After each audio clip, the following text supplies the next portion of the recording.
Starfield has received its ESRB rating, and there's information in there that may mean there's microtransactions. This is causing a debate to crop up about what this could mean for Starfield, especially in light of things that they have done in the past. Now, this could mean nothing. It could be something as simple as DLC add-ons or the Creation Club, and many are quick to hand wave and say that's probably all it is. But I want to examine the history that Bethesda has with microtransactions in their games. Some of their biggest franchises have games that feature microtransactions that have been hotly criticized, whether you look at Elder Scrolls, Doom, Fallout, or Wolfenstein. And so we're going to look at all of that. I want to put all the good information right here at the beginning for you. That way you don't have to go looking for it. It's a longer video because it's a live stream. Make sure you hit subscribe and the like button. That way you don't miss the content and you can be here for the discussions.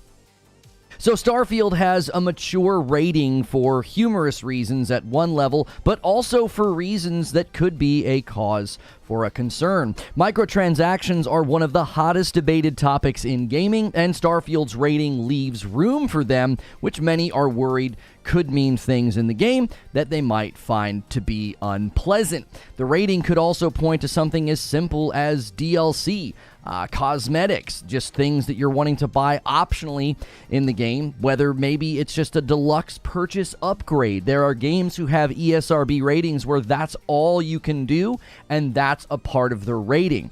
Could be cause for concern, so I want to look at the ESRB rating info. I want to look at Bethesda's history with microtransactions because it's a little worrying, but I also want to conclude by saying this could go either way. This isn't doomsday, but this is a cause for questions and clarity. Something to remember, Starfield is one of my most anticipated games this year. I'm looking to the Starfield Direct Showcase to confirm 60 FPS and give a good glimpse of raw gameplay as well as the content loop. I personally do not think that they will jam bad microtransactions into this game. But as I looked at their history, my lack of concern actually grew into moderate concern. I was initially with everybody else saying, yeah, right, there's no way they would do that, because I kind of feel that sense of anticipation. I want the game to be very good, and I don't want them to hurt it with microtransactions. But when you start looking at all the currencies and the shipbuilding and stuff in the game, there's certainly room for it. So first, let's just look at the ESRB rating. According to IGN, quote, it confirms Starfield is an open-world role-playing game in which players assume the role of a miner tasked with finding artifacts across the galaxy. A miner as in somebody who mines minerals, right? Not like a miner like a child. So then it goes into garden variety game info.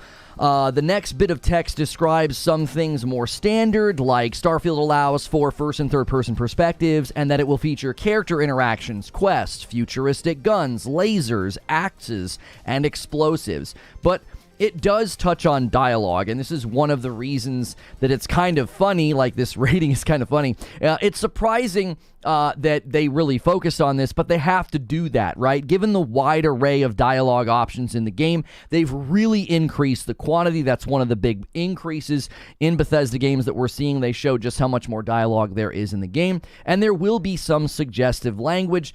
There are comical examples like a sexually transmitted disease that's 100% fatal, or I'm all for getting wild, but next time can we try it without the jetpacks, and talk about seeing the stars. That was amazing. So there may be romance options, and we're hearing things that are, taking place maybe after you've romanced somebody. Some of this could just be heard in passing. We don't actually know. Now, there also will be drug use and explicit language in the form of curse words. I don't say curse words in my broadcast, but, not much for the imagination there. If it's rated M, it's going to be some of the big ones. And with respect to the part about microtransactions, what exactly was stated from IGN? Alongside all of the previously mentioned details, the ESRB's rating page additionally confirms Starfield will feature in-game purchases, and that's in quotations, for both PC and the Xbox Series X and S. It gives no further details as to what we may be purchasing,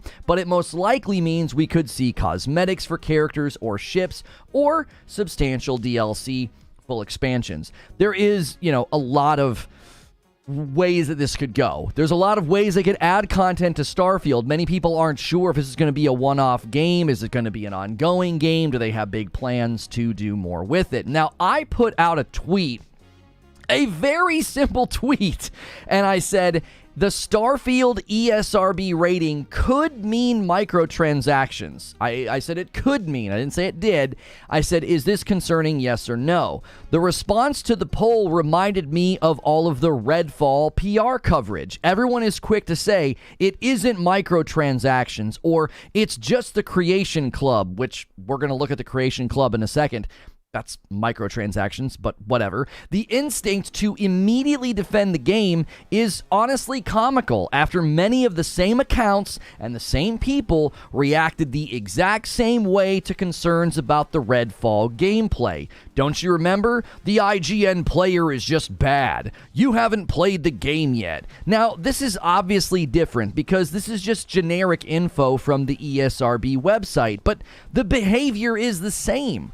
I was just asking the question. I had people assuming that my poll was me hating on Starfield. Again, those who live terminally on Twitter should actually watch my content before speaking on it. My Starfield coverage is comprised mostly of me defending the game and coming from a place of anticipation. I've lost count how many times I've had to defend the NPCs in Starfield, or the 1,000 planets decision, or the fact that you can't land on the planets. I actually defended all of those decisions because I see the game for what it's trying to be, and I think people are judging it unfairly. But hey, I was against the Activision Blizzard deal. It got me some heat on Twitter, not on YouTube, really. I mean, obviously, covering that is great, but there's lots of other things to cover. This tribalistic, narrow view of the world doesn't allow for nuance and disagreement, I guess. So I put out a tweet just asking, is this concerning for Starfield? And it's attacked as if I'm making some sort of tribalistic line in the sand. I would much rather have dialogue about these systems, these games, and these topics. But many of you would prefer to sling mud and stay at the bottom rung of discourse like children. I'm just going to continue to say I cannot engage with juvenile and dishonest attacks. I can engage with debate. I can engage with dialogue that reaches above the maturity level of angry teenagers. I know it's hard to be an Xbox fan right now. I get it. I know. I'm frustrated as an Xbox fan. I started my career with Xbox, own more games on it. I bought the Xbox Series X first. But while we all wait for games to launch, maybe consider trying to be a kinder human being. This is just video games after all. Anyways, I think it's important to consider Bethesda's history with microtransactions, okay? You can't just hand wave this away and say, oh, it's not going to have microtransactions. There's no way they would do that. I was initially doing that. As soon as I heard it, I was like, oh, they're not going to do that. You know, I mean, maybe they're going to do DLC or something. The more I researched this, the more concerned I became, and that was after I just thought this is a nothing burger. Let's start with an easy and super not controversial one. Most people don't think this is that controversial, but many are split on it. The crafting bag in the Elder Scrolls Online. The general consensus from ESO players is that the ESO Plus subscription is just worth it. If you're going to be playing the game, you basically need that subscription. It's practically necessary. But they typically tell me you get a ton of value from the subscription, so it just doesn't matter. You get so much. They're so generous. A huge value is, you get full access to all the DLC game packs. You get a monthly allotment of crowns. That lets you buy really cool cosmetics and mounts and things like that. However, the main thing I want to point out, this is just one game, I'm going to look at multiple games. The one thing I want to point out is there are 7 things that have a theme. Number 1, the unlimited crafting material storage. Number 2, double bank space. Then you get 10% increase to gold and experience acquisition, 10% increase to crafting inspiration and trait research rates, double furnishings and collectibles space in your player housing, exclusive ability to dye costumes. I guess you can't even dye costumes unless you pay for this. Double currency cap for transmutation crystals. Now, you may be noticing a trend. A lot of that you're paying for utility. Many people are going to say, oh, that's an MMO. That's an MMO. A lot of the utility that you hear listed there are the types of things that will be in Starfield, right? Materials, currency, things that you need to buy, spend, craft, and invest in, all right? A lot of this is paying for a utility and a function in the game that many say without it, Elder Scrolls Online is basically unplayable. I'm speaking purely here from the surface. This is what people have told me. Now, why is this important? Well, Starfield's a game where currency and utility will play a huge role. They've already confirmed that ship customization and investment is very expensive. That's literally part of some of the marketing and interviews. Now, they did say you can't run out of fuel, but your ship will run on fuel. That's an awful lot of utility. And this isn't the only game where they did this. Back in April of 2019, Fallout 76 made waves with its microtransactions. They were selling repair kits in their atomic shop under the guise of, quote, helping you spend more time looting and shooting and less time toiling away at a workbench fixing your gear. Well, this is certainly a game where that could be part of what you're doing. You're going out, you're looting, you're shooting, there's workbenches, we've seen them, there's upgrades, there's crafting, there's investing in your weaponry. All right, the community quickly called out Fallout 76 for selling utility, and they have something very similar to what ESO has. It's called Fallout First Premium Subscription, and it features something that sounds oddly familiar. Unlimited storage for crafting components in your new scrap box container. That's the same idea, right? You're going to be playing this game a lot, right? Well, you can pay for utility. And people are going to keep saying Fallout 76 and ESO, those are MMOs. Those commonly have microtransactions. Okay? What about Wolfenstein Youngblood? Keep in mind, we're talking about Elder Scrolls, Fallout, and Wolfenstein. I've even got one more after Wolfenstein. These are big banner titles in the Bethesda catalog, and they had no problem putting microtransactions in them that many people have pointed out are sort of questionable. You're charging people for utility. You're making the game virtually unplayable without the microtransactions, without the subscription. So Wolfenstein Youngblood featured a micro store that had upgrades. Like you could actually buy gun upgrades in the store, and many called it pay to win. Now, it didn't have any PvP elements that I saw, so paying for power or paying for progress is more accurate. I really don't like using pay to win in environments where you're not like winning against another player. Like getting a stronger weapon in a gun. Getting a stronger gun in a game I do think is incredibly problematic, like actually selling upgrades. And just wait till I read the Creation Club description to you. I don't get why people are hand-waving, acting like, well, that's not going to be problematic at all, because there's a whole lot of things you can sell in there. But this is another Bethesda game with questionable microtransaction practices. And last but certainly not least, the recent mobile game, Mighty Doom. I'm sure many people are going to hand-wave this too and be like, oh, that's a mobile game. That doesn't count. I disagree. It's under the Doom name. It represents the Doom franchise. Like, this is one of the bigger and more well-known Bethesda titles historically. We're talking about Doom. If they're willing to do it to this game, if they're willing to put scummy microtransactions in a game that holds the Doom name, what makes you think they won't do the same thing in Starfield? They did it in Elder Scrolls Online. Elder Scrolls is one of the most well-known franchises in existence. And wait till you see what they did in Oblivion.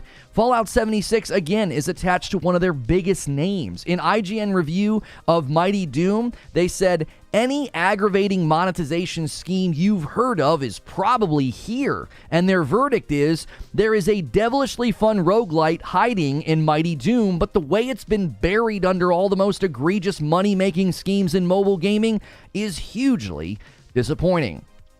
They were willing to do that to Doom. Like, you have to see, this is a worrying pattern. I'm not saying that they're going to do the same thing with Starfield, but Bethesda certainly doesn't have any qualms shoving nonsense into their games. And an honorable mention, since Microsoft and Bethesda both seem to be a match made in heaven on this subject historically, you should do a little more research into the history of microtransactions. The Elder Scrolls IV Oblivion horse armored DLC controversy. Do you remember that? Back when Screen Rant reported on this, they were talking about how the microtransaction idea was developed. Quote, speaking to Wired in 2005, Microsoft described the microtransaction system as one that would provide a profitable new revenue stream for publishers, one they would be foolish to skip out on. According to US Gamer, Bethesda was the first third-party publisher to accept Microsoft's idea, offering a pack of in-game horse armor for Oblivion for $2.50.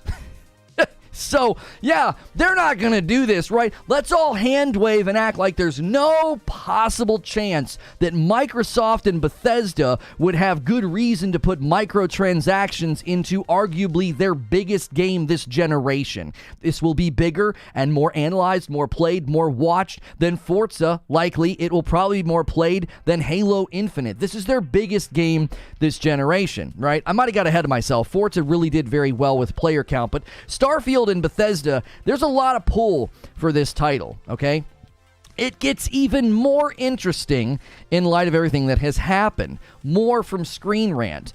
This resulted in outcry from fans who found the $2.50, far too expensive, especially for a cosmetic item in a single-player game where no other players would even see it. I just want to pause here before I read the rest of the quote. Isn't it amazing how far we've come? People were angry about $2.50, and Fortnite skins sell for like $20. It's just remarkable how far microtransactions have come. Anyway, continuing. Speaking about the issue later, Elder Scrolls director Todd Howard claimed Bethesda had tried to price the pack lower, but someone at Microsoft insisted on the $2.50. So even before Microsoft was telling Todd Howard what to do, even back then, he was getting vetoed by them. That's a worrying prophecy for the relationship between Microsoft and Bethesda, given that I already went and looked at the blog post from Todd Howard the day they announced the acquisition. Todd Howard did not seem to think they were going to be taking their games off of other platforms. He said it was like their original agreement and it was about more than one system. And then all of a sudden, every Bethesda title is a Microsoft exclusive. And then if you look back at this microtransaction history, it seems that Microsoft has no problem pushing Todd Howard around and being like, no, it's $2.50, bro. That's what it is. And Bethesda was the first company to jump at the chance to do microtransactions with Microsoft.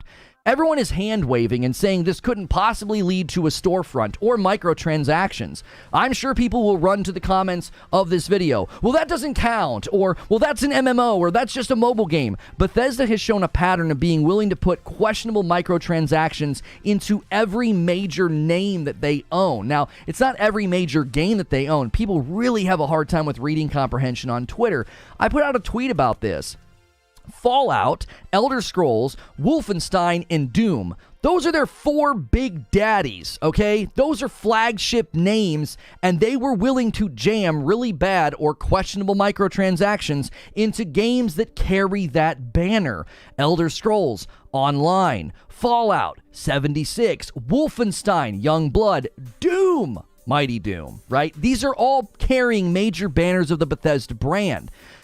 So what do we make of this? Okay, I'm not trying to be doomsday, but do research. Don't hand wave. Like, be credible. Like, be somebody that actually looks into situations before attacking people. Jiminy Christmas. The fact is, this could honestly land in a variety of different lanes. First, it could be really bad. It could feature paying for utility like we've seen in other games. That would likely get a response from the community that would be mixed, right? Some people would be okay with it, but that would be mostly negative. I don't think you want them selling utility in Starfield. Gamers are generally opposed to paying for power, utility, or upgrades, and it would really, really sour the space RPG experience. Second, it could be a pretty basic hybrid model. You got DLC, you could have some add-ons, you could have some cosmetics. Most players would have no problem with this, especially if the game was good and they supported it long term. Third, many hand-waved and said this was just about the Creation Club. Keep in mind, that hand-wave is ignorant to a degree. Why? Well, listen to how Bethesda describes the Creation Club. Creation Club is a collection of all new content for both Fallout 4 and Skyrim. It features new items, abilities, and gameplay created by Bethesda Game Studios and outside development partners, including the best community creators. Creation Club content is fully curated and compatible with the main game and official add-ons. Now, you're like, okay, that doesn't sound so bad. Well, what can they sell? Weapons, new weapons, material skins, parts, etc. Apparel, new outfits, armor, and items for your character. World, new locations, decorations, foliage, characters, new abilities, characters and companions, creatures, new enemies, mounts, pets, gameplay, new types of gameplay like survival mode. That sounds like microtransactions to me. That sounds like a microtransaction store to me. Just because they include the community doesn't remove that fact. Lastly, stop rushing to defend a game just against basic inquiry. This feels like Redfall all over again. We asked, why does gameplay in Redfall look so slow? Why does it look boring and kind of plodding? Why are they always hip-firing, right? Was the IGN player bad, or were they actually able to play that way because the AI's brain dead? All of that was met with PR spin, claiming that Redfall was great, along with fanatics who would attack anyone who said Redfall looked bad. And here we are again. Basic coverage, basic inquiry, even a basic history lesson is met with hand-waving and personal attacks. I'll be honest, most of the ways that this goes, or could go, it doesn't really bother me, right? As long as the gameplay isn't disrupted, and if it supports the game long-term, I'm all for that. I've continued to say that this could be a great ongoing game, and maybe they have plans for just that. But for now, just like the 30 FPS quandary, we're going to have to wait for the Starfield showcase, or even the game's release for that matter, to get solid answers. So let me give you my thoughts and my conclusions. Okay, so my thoughts and my conclusion on this. Number one, the ESRB rating has just cemented one more example of just how anticipated Starfield is. And to a certain degree, it isn't fair. The game doesn't deserve this level of pressure that's being put on it, and it certainly doesn't warrant this level of scrutiny, right? We're combing over an ESRB rating, and I didn't want to cover this, but everybody was talking about it, and I was like, well, let's at least do some research so we have some concrete information to give people. Many continue to hang their hopes for Xbox and for 2023 on the shoulders of Starfield. Fair or not, it's why these discussions become so heated and tribalistic. Number two, Bethesda has an undeniable shaky past with microtransactions. Does this mean that they're going to do scummy microtransactions in Starfield? No, it doesn't mean that. But it's certainly a cause for concern, as well as questions. Consumers have a right to know the level of monetization that will be in a game before buying it, not after. And right now, that's all I want to know. What is it? And what does it look like? Conclusion. It's never been more clear to me that Xbox fans are starved for a big AAA game to land. If Redfall wasn't proof that many were so desperate that they were willing to defend something that fell below mediocrity, then this recent bit of Starfield news should really make it crystal clear. Xbox and Bethesda have to deliver, and not just a game. They have to deliver excellence. Microtransactions don't automatically stand in the way of that, but given Bethesda's history, they certainly could. And that's the show open. Whew, thank you guys so much for being here. Man, what a great turnout. Over 700 people here already on YouTube. Let's set our sights on 300 likes, and we got 11 people watching over there on Kick. Feel free to start the gifted member trains. Get them going. Feel free to order coffee. We have the new bags for the dark roast. The light roast and the Frickmas are getting really, really low, okay?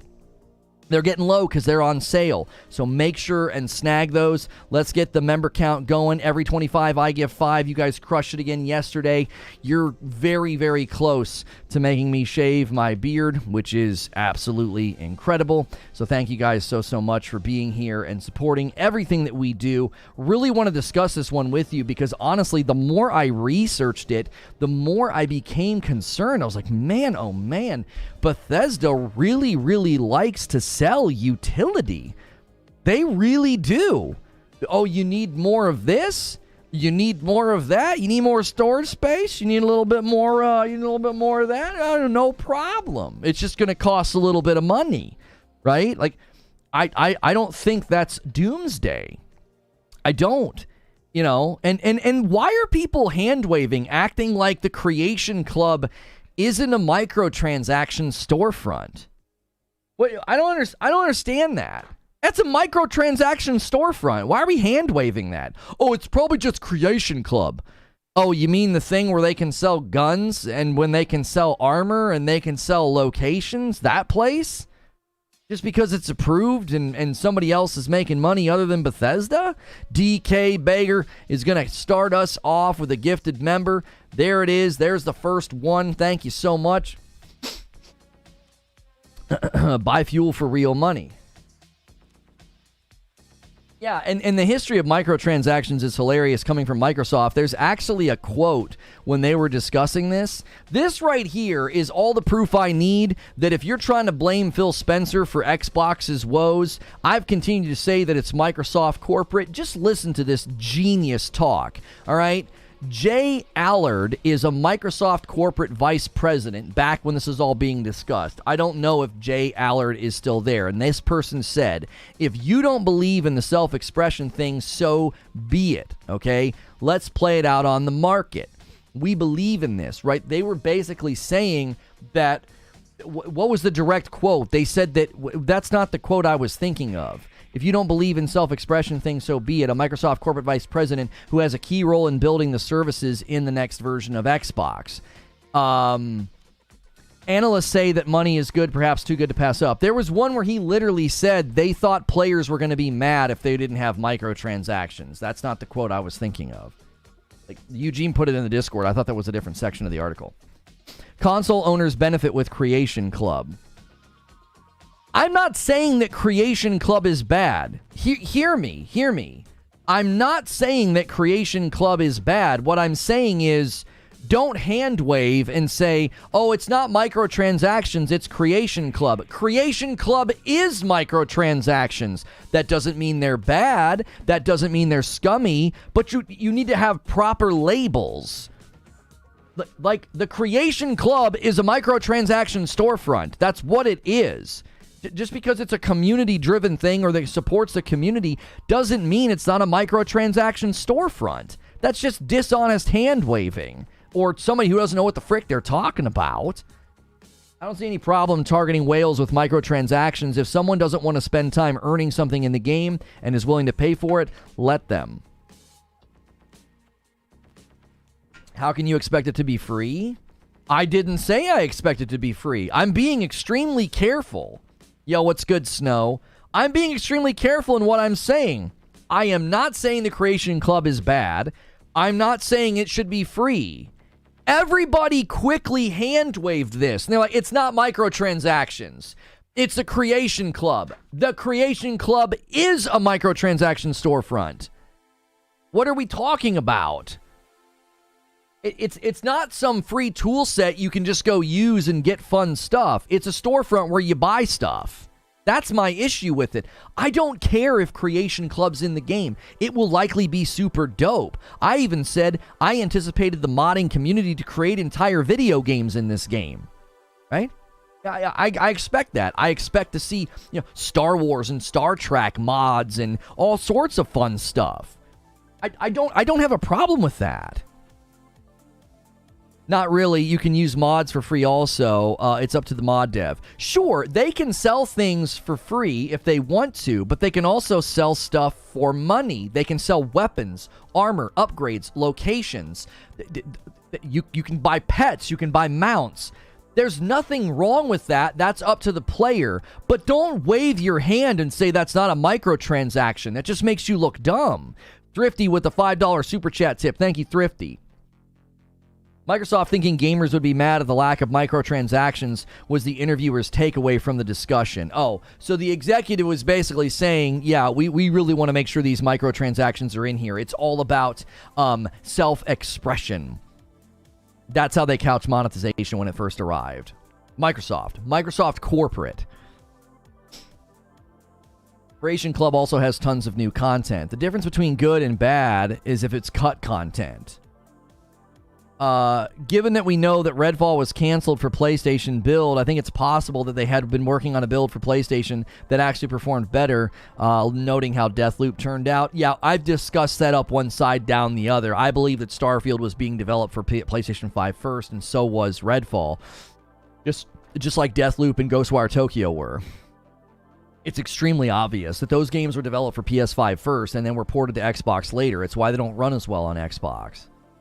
What am I missing? Just joining the stream. What's good, Scott Woodford? Well, if you're just tuning in, the latest Starfield news is that the ESRB rating came in, and it says that there's going to be some level of add-on purchases. Now, that could be something as simple and as innocent as you can buy the deluxe edition in the game. Ratchet & Clank Rift Apart, I believe, had this rating as well, because you could literally, inside of Ratchet & Clank, buy the deluxe edition.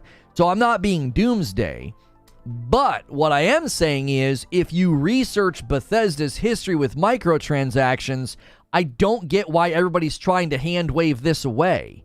They have a sketchy, not super squeaky clean history with microtransactions. In both Elder Scrolls Online and Fallout 76, they sell utility.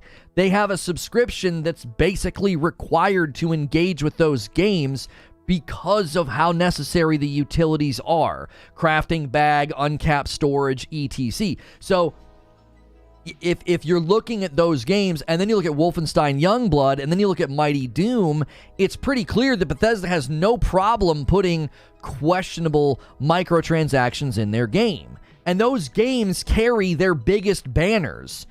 Bethesda's biggest 4 banners are Elder Scrolls, Fallout, Wolfenstein, and Doom. Like that, those are some of the biggest and most recognizable names in gaming history. Think about the history of gaming. Those are 4 of the biggest, and they had no problem shoving micros into those games. They're not bad microtransactions, but they're microtransactions. Yes, that's exactly what I'm trying to drive home here. Nobody is assuming there's going to be bad microtransactions in Starfield. I was one of the first people to wave this off. I was like, that's such a non-story. I was like, they're not going to put microtransactions in Starfield. And then I researched Bethesda's history with microtransactions, and I was like, well, they don't really seem to have a problem with microtransactions. They don't really seem to have a problem with microtransactions that are bad. Or we could say questionable. They're questionable. It's totally fine to say, I don't know, that's kind of questionable to sell utility, to sell weapon upgrades. These are the kinds of microtransactions that usually get the most ridicule. How has Bethesda treated their traditional single-player games as far as microtransactions go? Well, they had gun upgrades in the Wolfenstein Youngblood game. That was a single-player game. Mighty Doom is a single-player game. It's a roguelite on your phone, and it's got some of the, according to IGN, it has all of the worst mobile microtransactions that you could think of. They're all in Mighty Doom. They had no problem doing that to Doom. That's Doom! That's one of the longest-standing games in existence. Eugene says, I had the opposite reaction. I assumed microtransactions because it was Microsoft and Bethesda, but I kind of knew their history. Yeah, don't forget about the horse armor in Oblivion. Oblivion's a single-player game. They charged $2.50 for horse armor. That got them in a bunch of hot water. The history of microtransactions was paved by Microsoft and Bethesda. They paved the way, historically. I would discount the mobile game? I wouldn't. No, you're not understanding what I'm saying. You can't discount the mobile game. It's Doom. It's Doom. It's not some side little mobile game that Bethesda cranked out. It's one of the most iconic franchises in existence, and they turned it into pay-to-win trash on a mobile device. We said the same thing about Diablo. You don't get to argue this both ways. If you were saying all the stuff about Diablo Immortal, and Diablo as a long-standing franchise has been sullied, and this puts a blemish on Blizzard, this puts a blemish on Diablo, well, then you got to say the same thing about Mighty Doom. Everybody was up in arms about Diablo Immortal and what it meant for the franchise and what it meant for the future. How many doom and gloom videos, how many doom and gloom comments and tweets and chat did you put out there saying, I don't know about Diablo 4, Lono. I don't know, man. That Diablo Immortal. Well, where's that energy right now? Look at what they've done with Doom. No problem, baby. Doom, Mighty Doom's out here, pay-to-win trash. Oh, no, that's fine. That's just a mobile game. We're going to hand-wave that off. That's quite literally what mobile games are they not? Reductionistic and false. No, that's not true. There are plenty of mobile games that are not pay-to-win trash. Lots of them are. Sure. But come on. They didn't have to do that with Mighty Doom. There are plenty of games that are not that bad. Mighty Doom is not Doom, though. It's a cute little game. Oh, golly. It's already starting. It's already starting. Different rules. It's like different rules. What do you mean? Mighty Doom isn't Doom? What? It's got the it has the name. They took... Stop hand waving and just track with me here. Track with the argumentation. Bethesda took one of their most beloved franchises, Doom, and they turned it into pay-to-win trash on mobile. Why do you hand wave that? It's their property. They didn't have to do that. Doom is world-renowned. It's iconic. Everybody knows Doom. They didn't have to do that. It's their property. Doom and gloom? I'm not being doom and gloom. Why would you hand wave that? Why is it called Mighty Doom? I thought you were making fun of it. Makes it sound like a giant ape. Yeah, I don't know why they decided to call it that. Doom, oh, wait, hang on. Doom Eternal promised no microtransactions, but after Bethesda got bought, they put in microtransactions. Wait, can somebody verify that about Doom Eternal? Is that true? We can stop talking about Mighty Doom then, all you hand wavers. If Doom Eternal did that, then you are now checkmated. The conversation's over. It's clear that there's a pattern. They're totally fine taking not just multiplayer games, but single-player games and saying, yeah, shove microtransactions in them. $10 from James Tiberius Kirk. Microtransactions are weaponized FOMO. They're the bane of all gaming and should be eradicated. Well, I don't agree with that. Doom Immortal was too soon. Doom Eternal. It's not hand-waving. We're just doing jazz hands. And Nintendo put microtransactions in Mario on mobile, a single-player game. Yeah, but again, that's not what we're talking about. We're not doing whataboutisms. We're looking at Bethesda and how they treat their property.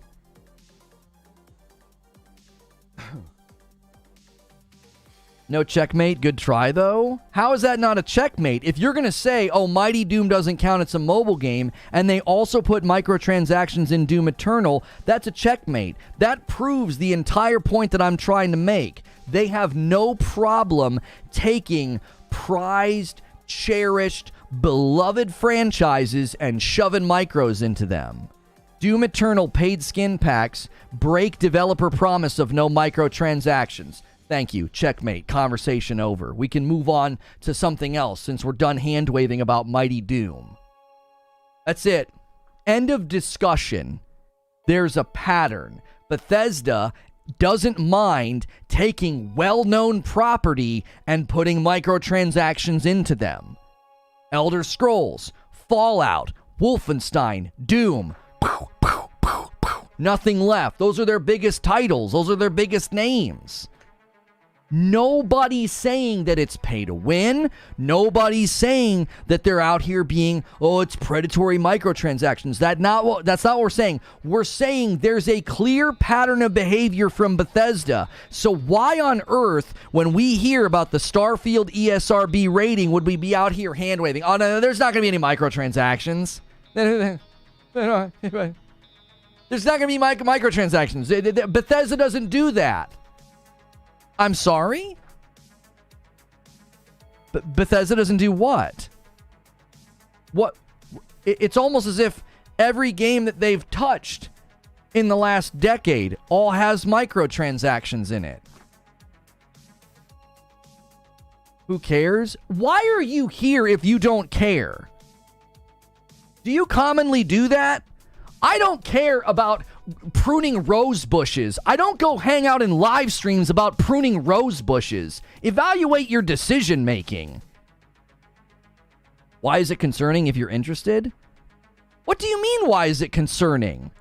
I'm looking forward to this game. I've covered Starfield exhaustively and defended it quite a bit, actually. It's one of my most anticipated games. I don't want microtransactions in here unless, of course, they're fine. If they're tasteful, if they're not questionable, then I don't care. But look at the questionable micros they put in ESO and Fallout 76. They sell utility. They sold gun upgrades in Wolfenstein Youngblood.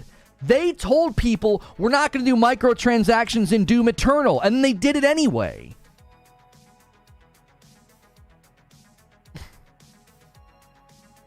I don't understand. Why hand wave this off? There's a variety of ways that this could show up. If they like selling utility, your ship runs on fuel. There's massive amounts of money required to edit your ship. They've confirmed all of this in interviews. There's lots of utility in Starfield. Lots of it.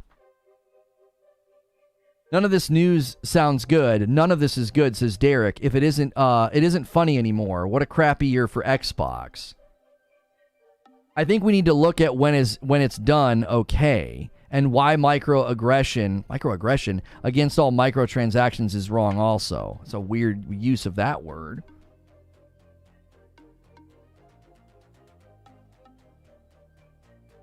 The real debate should be, what type of microtransactions are these going to be? I've discovered a new religion, Microsoft Bethesda apologetics. Like, okay. Let's take Horizon Forbidden West as an example. I was really looking forward to Horizon Forbidden West, and I really liked it.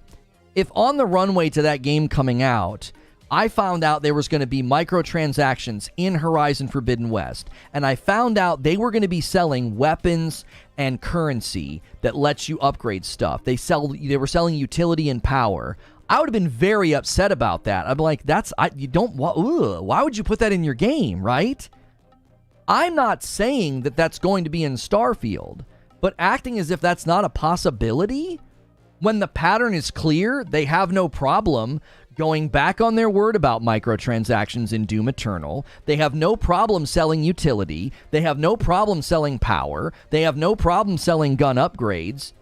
And, it's just a Creation Club? Really? Have you read what can be sold in the Creation Club? Because it's a microtransaction storefront that can sell weapons, armor, and locations. Like, that to me doesn't sound like a great runway for this game. I was hoping for Skyrim and Fallout in space. I've continued to say, I want to have like a Star Trek experience. I want to build the Starship Enterprise. That's the experience I want to have. And if this thing's got a bunch of utility microtransactions in it, what have I always said? It's called the art of the squeeze. You make a game where natural earn rates and natural content loop flow squeezes the player, so your sunk cost into the game is pitted against you, and now you feel like spending money. What's acceptable microtransactions? What I find acceptable for microtransactions is additive content like seasons or DLCs or expansions, and optional cosmetics. I don't care about that stuff. That stuff's fine. That helps fund the game. It's totally optional. Once you start selling utility, once you start selling upgrades, once you start selling weapons and power, I'm like, whoa. That's the stuff that's supposed to be like in the game. That there's supposed to be natural currency earn rates, natural utility boundaries to foster a good content loop. You don't want to hobble the content loop and hobble the player's ability to store stuff and stash stuff and craft stuff and be like, well, no problem. We know that we fostered that pain point, but all you got to do is spend a little money and you can remove that pain point. Microsoft pioneered microtransactions, says Eugene. Bethesda was the first third-party company to have microtransactions. Bethesda has a history of microtransactions, some questionable, some not. Microsoft now owns Bethesda. Starfield is a Game Pass game that needs additional monetization. Why are people surprised at the mere idea that Starfield might have microtransactions? Exactly. Can't you still have those Skyrim and Fallout experiences without the Creation Club editions? When I play those games, I don't miss the gear from the store. Okay, we're mixing categories. We're mixing our categories, Gale. I have zero problem with the Creation Club. What I'm pushing back on is people that were hand-waving and saying Starfield's not going to have microtransactions. It's probably just the Creation Club. The Creation Club is a microtransaction storefront that can sell weapons, upgrades, armor, and locations.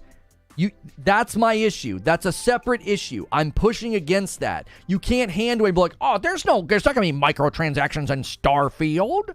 It's just going to be the Creation Club. The Creation Club is a microtransaction storefront. Call it what it is. Truth in advertising. Full transparency. Imagine not being familiar with the Creation Club. Imagine booting up Starfield and having all this hand-waving, all this PR of there's not going to be any microtransactions in Starfield. What do you think the average player is going to think when he boots up Starfield and sees the Creation Club? Well, I thought they said there weren't going to be microtransactions in this game. Do you see? That's issue number one. Issue number two... Issue number two, Bethesda doesn't have a great track record with microtransactions. They have no problem putting questionable transactions in their biggest names. Doom, Fallout, Elder Scrolls, and Wolfenstein all have games with questionable microtransactions. Are they scummy? Are they bad? Are they predatory? No, they're questionable. They like to sell utility. They like to sell upgrades. They like to sell weapons. They even have a pay-to-win mobile game that bears the Doom name.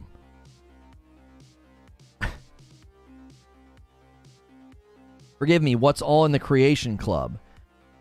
Here's the thing, Slick, you don't know. It's a curated list of things.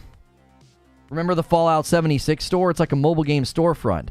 F the Cat says, isn't it a live service game? No, nobody's classifying Starfield as a live service game. I'm going to enjoy my Reforge roast while running alien drug labs and having jetpack sex. I hope you enjoy the Reforge roast, F the Cat. Thank you very much. So, guys, by the way, there's over 800 people here. We should have 400 likes on YouTube. Take a moment. It helps the video. It helps more people find us in this great discussion that we're having. I enjoy the debate. I enjoy the back and forth. So make sure you're smashing the like button. Consider helping us hit our daily member goal of 25. If we get to 25, I have to gift 5 back to the community. If you already have a membership, consider upgrading to VIP. There's a weekly unfiltered VIP debrief on Fridays. That's the only thing we do for VIPs. Everything else is for all members. We will also be watching the Diablo Developer Direct today. And hang on. We are at 3727. You guys are still within 273 members of the stretch goal to shave the beard. Creature doesn't think you guys are going to hit it. And we have 269 VIPs. All right, back to the discussion. Isn't Doom Eternal just a couple of cosmetic packs? Starfield could be the same. Well, here's the thing, Coral Reefer. I don't have a problem with cosmetic packs. I don't. We were told that Doom Eternal wasn't going to have microtransactions, and then they went back on their word. That's the problem. If you're going to sell cosmetics in Starfield, I don't have a problem with that. There's a section of the trailer. Where I kind of get the vibe that they're not going to have any problem. They're not going to have any problem selling micros. Right? This section of the trailer. I don't have any problem if they want to sell cosmetics. That doesn't bother me at all. It doesn't. Just tell people. As long as we know ahead of time, I don't care. Don't tell people there's no micros. Don't misclassify the Creation Club. Like this section right here. You see all that? I put her there at the end on the thumbnail for a reason. They could definitely sell cosmetics in this game. And I want to be crystal clear. I would have no problem with that. I don't get all upset about cosmetics. Now, there are people out there that are like, you can't put microtransactions in a full-price game. Chill the frick out. Like, that's not a good axiom. That's not a good axiom. Especially for a Game Pass game. I don't have a problem with cosmetics. I just want to know what you're doing. That's all I want to know. Maybe I'm weird, but I'm 100% down with Fallout 76 micros. I love the crafting in the game, and those cosmetics in the store were awesome. Von Raz says, Lono, why is it so hard for people to accept and understand that Microsoft is only looking at ROI? The Blizzard deal, pushing games to one platform, microtransactions, etc. It's all ROI. Talking about Starfield, the difference is you can play the game with a subscription. I'm not sure what you mean. Paul says, Devil May Cry 5 and Assassin's Creed are single-player games. The devs inflate the normal balance of the game if they have time-saver microtransactions. So some microtransactions do hurt organic balance. That's what I was talking about earlier, Paul. I call that the art of the squeeze. Natural leveling, natural play. You can't get the stuff that you're supposed to get. It just takes too long. Good morning, Lono. Good morning, Super Titan. Lono, did you mention Fallout Shelter? Another Fallout IP with micros.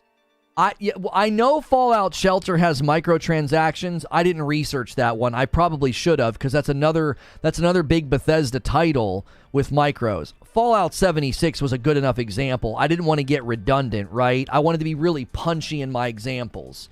Elder Scrolls, Fallout, Doom, Wolfenstein. Like I had 4 different examples in 4 different environments where it's like, look at all the micros. You can't sit here and hand wave and act like Bethesda doesn't have a history of questionable microtransactions. Personally, I should have used Doom Eternal instead of Mighty Doom. I just thought Mighty Doom was a good example because it's like they're willing to take one of their most iconic franchises, turn it into a pay-to-win mobile piece of trash. That's not... How is that respecting the legacy of Doom? Come on. That's why I used Mighty Doom as an example. I was like, that's not... what? My gosh. What a legacy that game has, and that's how you treated it? Hey, 2 coffee orders came in. Todo Frito ordered a light roast and a Frickmas blend. The Frickmas is down to $10, and the light roast is $12.95. And another coffee order to FCAT. FCAT grabbed a bag of the new dark roast. That bag looks so good. It feels so awesome. Right here. Hot Shot coming in with 5 gifted members. Let's get that member count moving. He says, I want to see that beard come off. Come on, guys. 275 is all that stands between you guys. That's all that stands between you and my shaved face. 275 members. Are we comfortable calling people that hate any microtransactions unreasonable? I feel like a reasonable person can hate all micros. It'll make it hard to be a gamer, but it's not crazy talk. I feel like, in light of the facts, Zubair, it's an unreasonable position. I do. Like, I'm not saying they're crazy. I'm saying that's unreasonable. You can be perfectly sane and go to a restaurant and say, I expect to be seated right now. That's unreasonable given the business reality of the restaurant, is it not? You're aware of the reality. You're aware of what's going on. And you're like, I insist that I'm seated right now. That's unreasonable. You can be perfectly sane and have just come to an unreasonable expectation. I think it's unreasonable in 2023 to be like, yeah, full-price games should never have microtransactions. I think it's unreasonable. I don't think you've done enough research. Yo, another 5 gifted members coming in. Thank you so much, Stone Spire. He pushes us to 11 members. Thank you very much. And thank you to all the people who are maintaining subscriptions over here on Kick. It's good to see all of those badges. Imagine playing RuneScape back in the day and every single player just paid for their different types of armor instead of working to create it. Zubair says, I feel like it's more like delivery fees at pizza joints that used to deliver for free. Yo, what's good, Feed? It's hard to come up with an analogy, Zubair. I just don't think if you're engaged online, you're on Twitter, Reddit, and you're watching YouTube videos, it's hard for me to accept that axiom. It's like, you should be far more educated on the reality of gaming. Like, they've kept us from having to pay more for the video game for a super long time, and one of the ways they did it was with microtransactions. Now, that doesn't mean all microtransactions are fine, but they're also not all evil either. It's just too extreme. It's just way too extreme. It's too rigid. It's too absolute, right? Guys, we're almost an hour into the broadcast. Give me 24 more likes, man. 400 likes would look really, really crispy right before we hit the 60-minute mark. Lono, are you worried at all that these corporations are conditioning gamers to microtransactions? This is scary. I mean,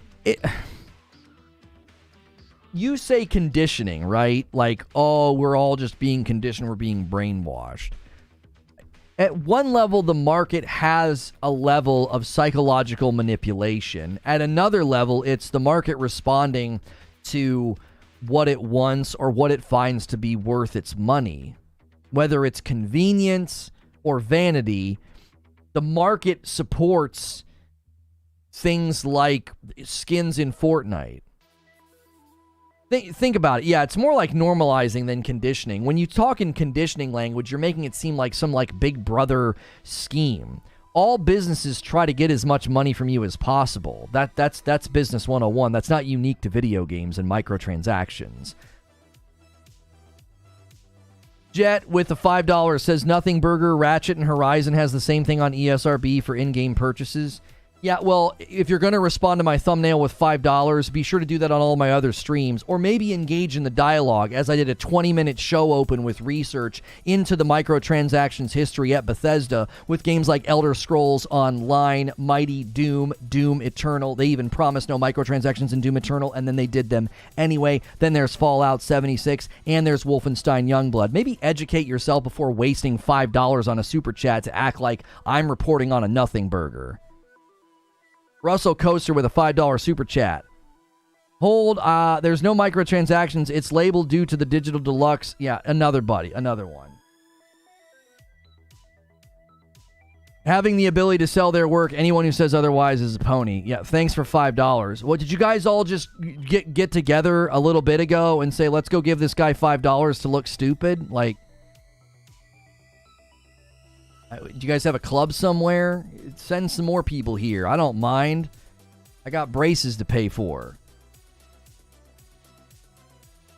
It all depends on how the microtransactions are implemented. If they interfere with the immersive experience, then they suck. That's what I'm saying. Like, nobody is saying that there will be. Nobody's saying that they'll be terrible. But hand-waving and saying there won't be microtransactions.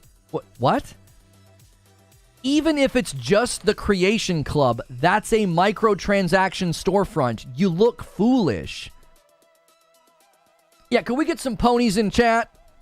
Let's get some ponies in chat. Clearly, I'm just a Sony pony because I'm looking at the history of Bethesda, the first company to accept microtransactions with Microsoft with Oblivion, a $2.50 horse armor. Who's the pony now? Selling horse armor for $2.50.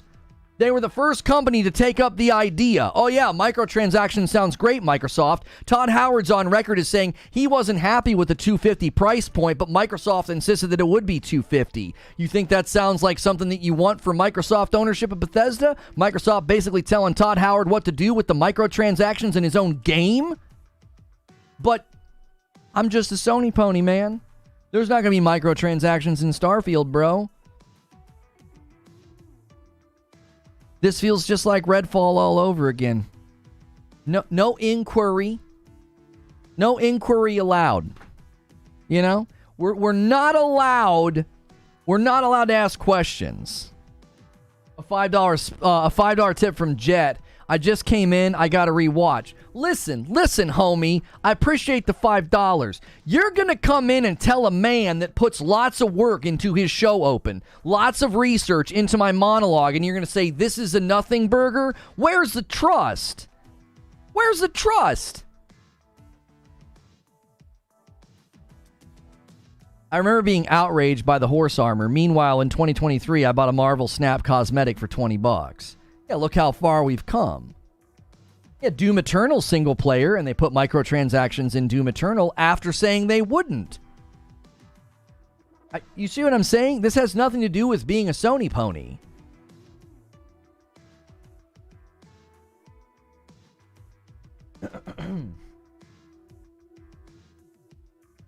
Bethesda closes $7.5 billion. Oh, aiming to take on Sony. I had to step away if you finish confirming this. According to the Screen Rant article, that on April 30th, microtransactions were added. Microsoft finalized the Bethesda deal around March of 2021. So you think that the microtransaction thing was after the purchase? I thought it happened before. XCal with 12 months, and it's a VIP. Welcome back in, XCal. Appreciate you. The Diablo thing is at 2 p.m. Eastern. We will co-stream it. A lot of the cosmetics in Eternal only matter for the multiplayer aspect, to be fair. What do you mean, to be fair? They said they weren't going to do microtransactions, and then they did them. Headline, video game has microtransactions. In other news, water is wet. I'm confused as to why some of you do that. I don't understand. We have really great discussions and really great debates, and we speculate and we make predictions about what's coming down the line. And the ESRB rates Starfield, and everybody starts talking about it. Every YouTuber, every video game outlet is talking about, will Starfield have microtransactions? What the frick should I have booted up today and talked about? Did they put out a recent patch in Cooking Mama that you'd rather have me talking about? Jump in the water and swim with us, or get the frick out. Like, if you're gonna come here and sideline about how this isn't worthy or this is a nothing burger, then why bother clicking on the video? Like, come in and have a discussion, or don't. Don't sideline swipe at the topic of choice.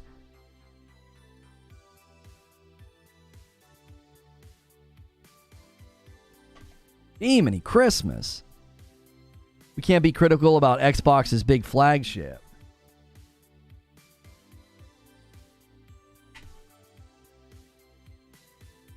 But I don't know how to swim. Doomslayer, what did you think of Mighty Doom, though? I mean, clearly you're a fan of Doom. What did you think of Mighty Doom? Like, what do you think when they take, like, your like, if they did that to Hellblade, I'd be so angry. Like, Hellblade's one of my favorite games of all time, and if they threw Hellblade on mobile pay to win, I'd be furious. You can gift on iPhone now, says Predator. Hey guys, you can gift members on iPhone. See if it works. Predator's testing it out right now. Predator 3A gifting 5 members to the community, taking us to 16. Thank you so much.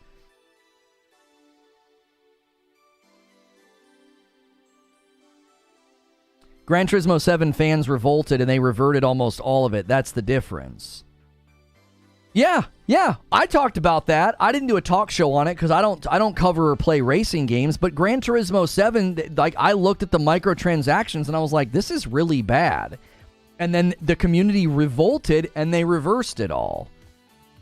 They did this, what was it, Battlefront 2 where that happened? The Star Wars game where everybody lost their frickin' minds and they walked back all the micros? I think they slowly put them back in later anyway, didn't they? Mighty Doom is a single-player, free-to-play mobile game. It is irrelevant. It is relevance difference in game category. It still makes your point about franchise use, but it's probably the weakest part of the argument. It's not meant to be a strong part of the argument. I'm establishing a pattern of behavior.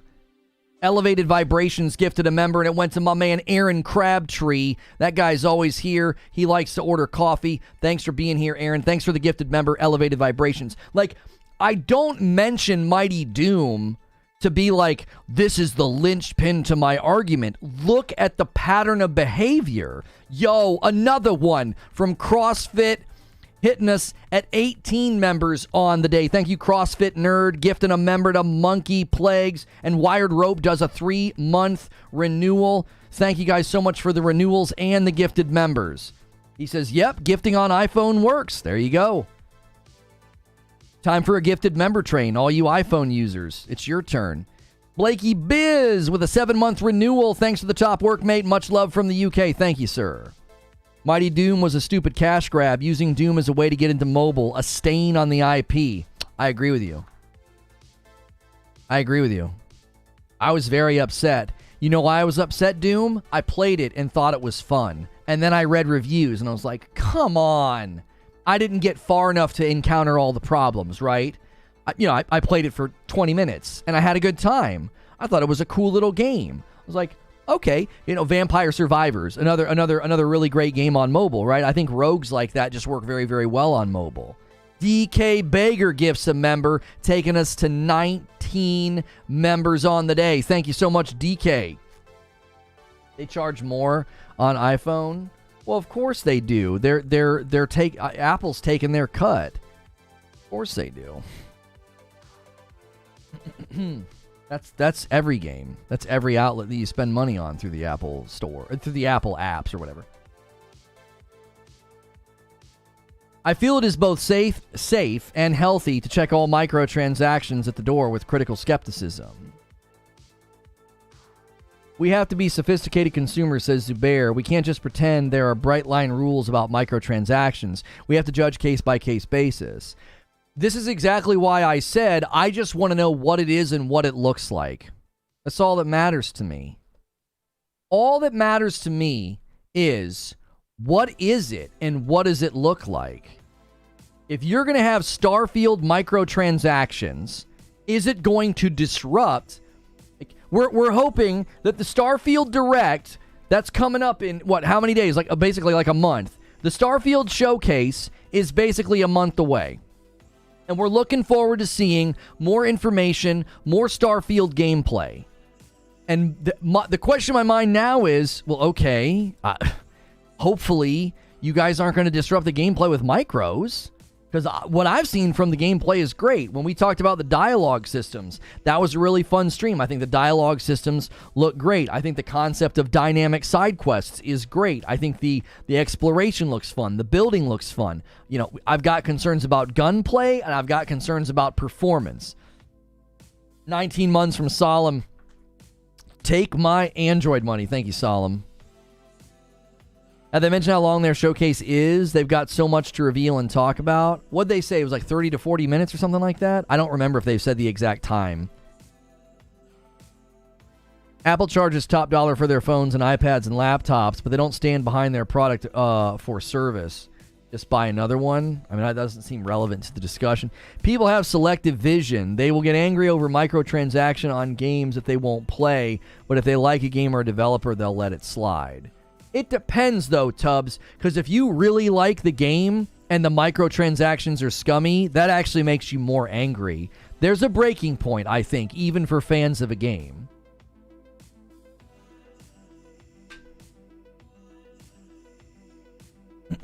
Also, Forza and Flight Sim is better than anything on the PS5.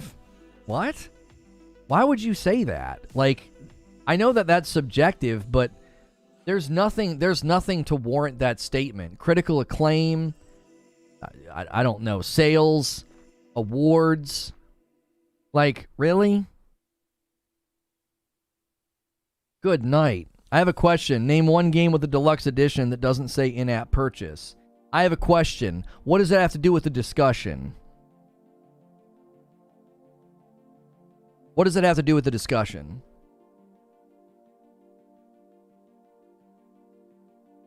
Seriously. Are microtransactions confirmed for Starfield? They're not confirmed, but when I heard the news yesterday that the ESRB had add-in store or whatever it is, I said the same thing. I was like, that's probably DLC. I was hand-waving. I was like, that's probably DLC. That's probably Deluxe Edition or something like that. That's just your ability to spend money in the game. Right? But then I started researching it. And Bethesda has a consistent pattern of behavior of putting questionable microtransactions in their games. Elder Scrolls Online, Fallout 76. Those are MMOs. They don't count. Okay, I'll do you 2 single-player games. Wolfenstein Youngblood, Doom Eternal. Doom Eternal, they promised no micros, and they did it anyway. And then I brought up Mighty Doom. They have no problem taking a, amazing franchise name and sullying it with a pay-to-win mobile game. And what Dave Langer is saying is so important. Stop hand-waving and saying, oh, this is just your ability to buy the deluxe edition. The Creation Club is confirmed. That means microtransactions are confirmed, because the Creation Club is a microtransaction storefront. I do believe they look better than anything on PS5 graphically. For Forza Horizon 5 looks better than anything this generation. That's so subjective. A photorealistic game with cars, you can't compare that to games like Forbidden West or Returnal or Ratchet and Clank. You can't. Like, come on. So much of what makes Forza look good is the fact that it's cars. Like, come on. It's one of the reasons that Iron Man ushered in a new era of superhero movies, because you could make Iron Man look cool. It's hard to make Superman look cool because he's wearing a leotard, right? That's analogous to, like, it's easy to make a car game look incredible. It is. Comparatively. I'm not taking away from what they did with that game, but that has nothing to do with the discussion at all. Yeah, get on topic. You're way out in left field. Hogwarts Legacy, but that's only for the Dark Arts pack, so Starfield may have something similar. No. You've got to go back to what I just read from Dave. The Creation Club is confirmed. You guys, Starfield will have microtransactions. That's what the Creation Club is. It's a microtransaction storefront. People hand-waving, and they're creating a false narrative. Oh, there won't be microtransactions. That's just the Creation Club. The Creation Club is microtransactions. I'm not saying that it's bad. I'm saying stop being dishonest. Don't be dishonest. The Hogwarts Legacy devs want to make a Superman game? Yeah, good luck. Like, listen to the description. Let me just read you the description. Okay? Where is it? Here it is. This is the description of the Creation Club. So all these people that rushed to Twitter to say that it's not a microtransaction thing. Don't mod creators deserve money for their time? Who are you arguing with? Is there somebody else in the room on a microphone who keeps saying that the mod shouldn't cost any money? I didn't say that. You're creating a false argument. Who said that? I didn't say that. I didn't say that the Creation Club is bad. I didn't say that the Creation Club stuff should be free. I've never said that. You're arguing with the straw man. I've never once said, oh, all this stuff should be free. Creation Club usually uses modders. Are modders already making stuff for Starfield? Oh my god. Blood's gonna squirt out my nose. Alright, listen to the description of the Creation Club. Creation Club is a collection of all new content for both Fallout 4 and Skyrim. It features new items, abilities, and gameplay created by Bethesda Game Studios and outside development partners, including the best community creators. So keep in mind, the Creation Club can literally house stuff made by Bethesda, and they take a cut. Microsoft is going to be taking a cut of everything in the Creation Club store. Creation Club content is fully curated and compatible with the main game and official add-ons. So, Dustin Straw, thank you for 10 months. What can you sell in the Creation Club? Weapons. New weapons, material skins, parts. Apparel, new outfits, armor, items for your character. World, new locations, decorations, foliage. Characters, new abilities, characters, companions. Creatures, new enemies, mounts, pets, gameplay, new types of gameplay like survival mode. So, none of that's bad. None of that's wrong. None of that should be created for free. But that means Starfield will have microtransactions in it. That's factual. That's not scandalous. That's not, you know what I'm saying? Why are people so sensitive about speaking factual about games? You've developed an allergic reaction to truth. It's like, Redfall looks fine. Redfall looks fine. What? No, it doesn't. No, it doesn't. Redfall looks terrible. And we got hand waving. IGN players bad. The game looks great. Here's the montage that I made. Sit down. You're being dishonest. You're allergic to truth. There's not going to be any microtransactions in Starfield. What's the Creation Club? Well, it's a storefront where weapons and apparel and locations can be sold. What do you call that? That's a microtransaction. Why is it controversial? It's not controversial. That's the point. I got hate for asking a question last night on Twitter.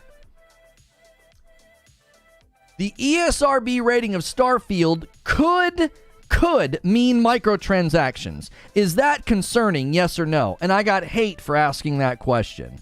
This guy's a Sony pony. What is the matter with you? What's wrong? What happened to you? Who hurt all of you people? Who hurt you? Deep in your soul, you're bent and dark and twisted. It's a question. I cover video games. It looks like there might be microtransactions in Starfield. Is that a concern? It's just the Creation Club. Yeah, that's a microtransaction storefront. It's Twitter, though? What do you mean? It's been in my chat this morning. I had people in here this morning saying that. It's just the Creation Club. Anybody saying otherwise... I had somebody say... I don't even remember what he said. Anybody saying otherwise is a pony. What? What are you talking about? Phil Spencer hurt them last week? I guess. On Assassin's Creed games, you can buy a permanent XP boost. I don't like it, but is it hurting me? It depends on how fast you can level, Paul. It depends on if they've got the leveling set to motivate you to purchase the XP boost. Guys, we've had a little rebound in viewership. I don't know if YouTube was acting up or not, but smash that like button. Let's set our sights on 500 likes. We only need 50 more people. We're really close to the member goal. Every 25 members, and I gift 5 members back to the community. Help us hit that. Help us hit 500 likes. Feel free to gift members or become a subscriber over there on Kick as well. Mighty Doom's actually fun, and I come from playing the original Doom in college. Homie, I cut my teeth on the first shooter ever made, Wolfenstein 3D, and I thought Doom was a blast. I thought Mighty Doom was a blast, but that doesn't mean it's not pay-to-win garbage. What's good, Head Killer? Long time no see.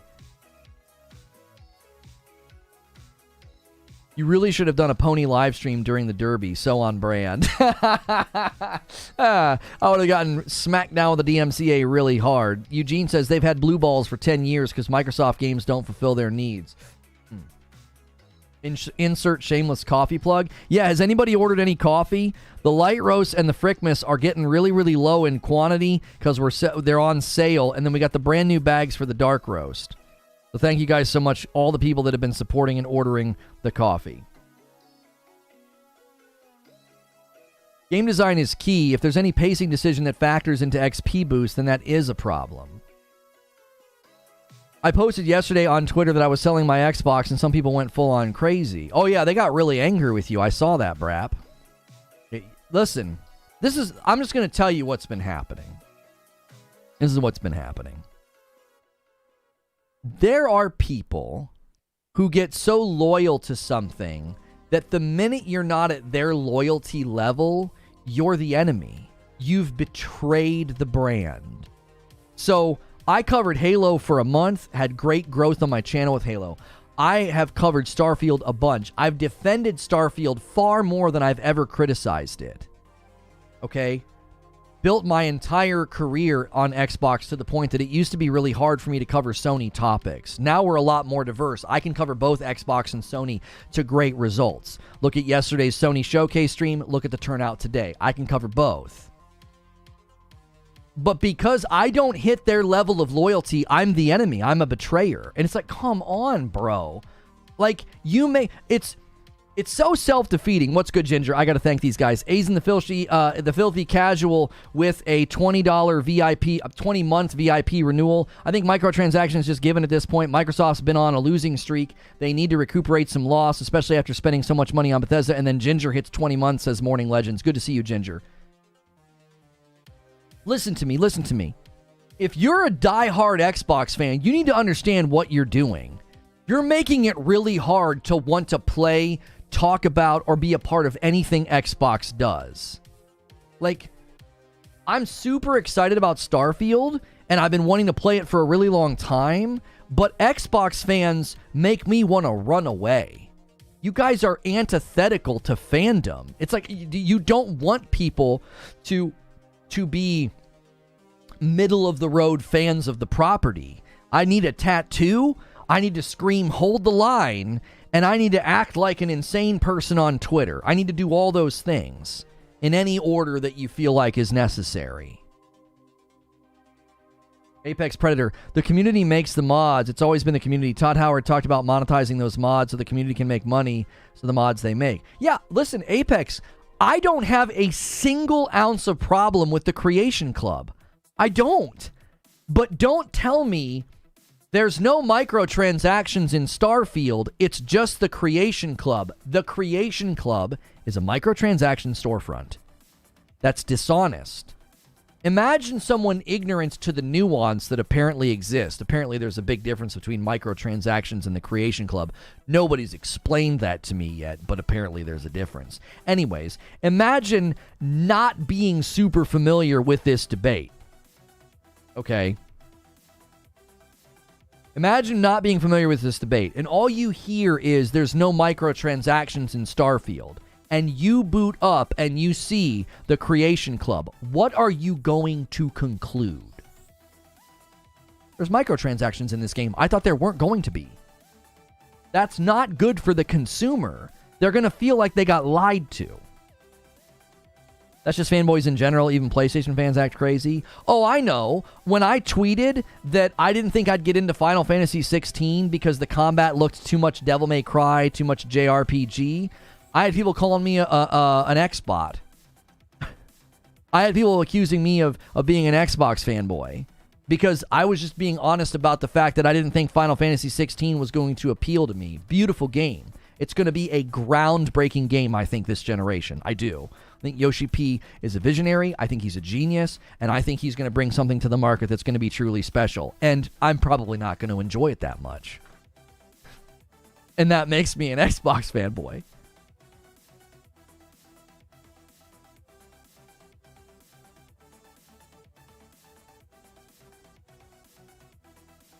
Creation Club was Bethesda's way of monetizing mods. It was a key driver for getting mods on console. You want to know who probably really wanted to see monetization of mods to bring it to console? Xbox. That was Xbox's idea, probably.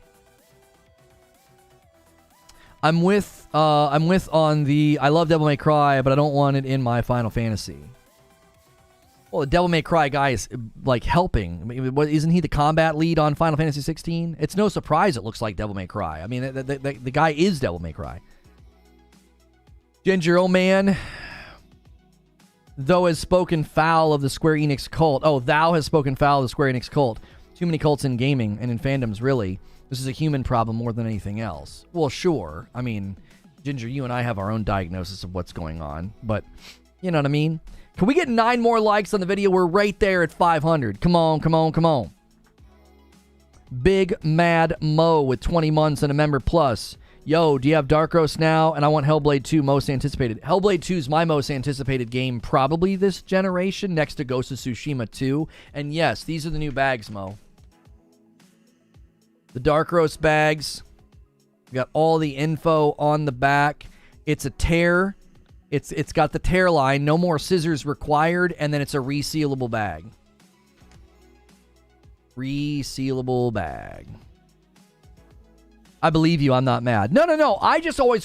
Apex, I have to be crystal clear. This is something that continues to happen in my coverage. I'll be like, Starfield's going to have microtransactions.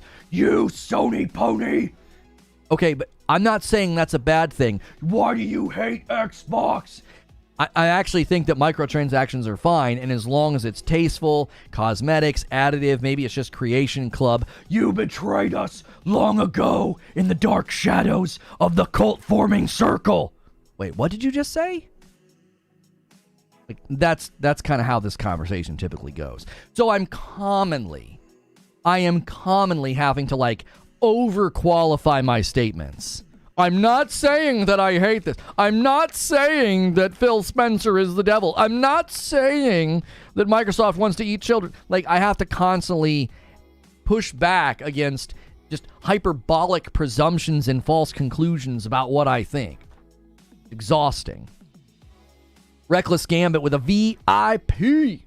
Thank you so much, Reckless Gambit. Is that an upgrade? Let's check and see. Batman, when did you get here? Yeah. Do I look like a cop? Swear to me. Rachel. Okay, hang on. 270 VIPs. That was an upgrade. My man. That's my man right there. Oh, we talking about eating children openly now. Oh, man.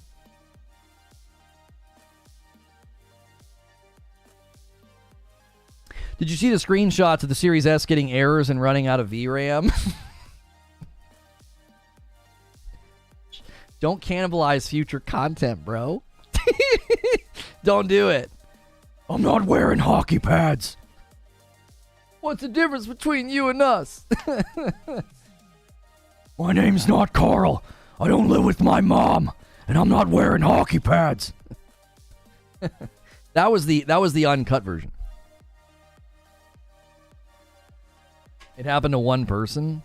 Oh no, I know. It's just I haven't had time to research it, so don't cannibalize future content. There might be something there. Virus Phantom with 6 months of membership. How would you improve the Creative Club if it was up to you? Because it wasn't good, and I never bought anything from there. Chat, do you agree with what Virus Phantom is saying? I've not interacted with Creation Club. He's saying that there was nothing worth buying. That doesn't sound like... My impression of the Creation Club is that there's been some dope stuff in there. Yeah, Plague Tale Requiem got a performance mode 7 months after release. Almost as if these games are launching, between 6 and 9 months too early. It's crazy. What a thought.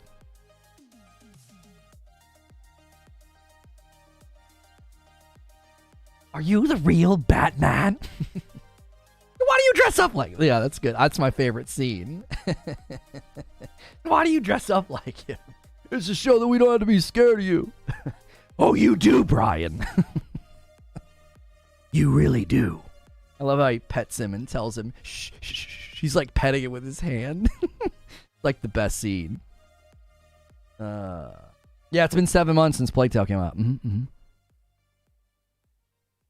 Creation Club, for the most part, on Skyrim was really good, especially player homes, says Stone Spire. Quest lines that might add stuff to the lore. Yeah, look at me. That's one of the best parts of the movie. He's like, look at me. Look at me. So good. At launch, it was terrible. Trying some of this coffee, bro, says Killhawk. Hope it's great. Keep making amazing content. Thank you so much, Killhawk. I appreciate that so much. I got an order of coffee right here 2 minutes ago from Killhawk. He got a dark, a light, and a Frickmas. There you go. Yeah, that's basically the triple threat. You got all three. Congratulations, man. Enjoy it. Yeah, that one. Shh. He like pets him.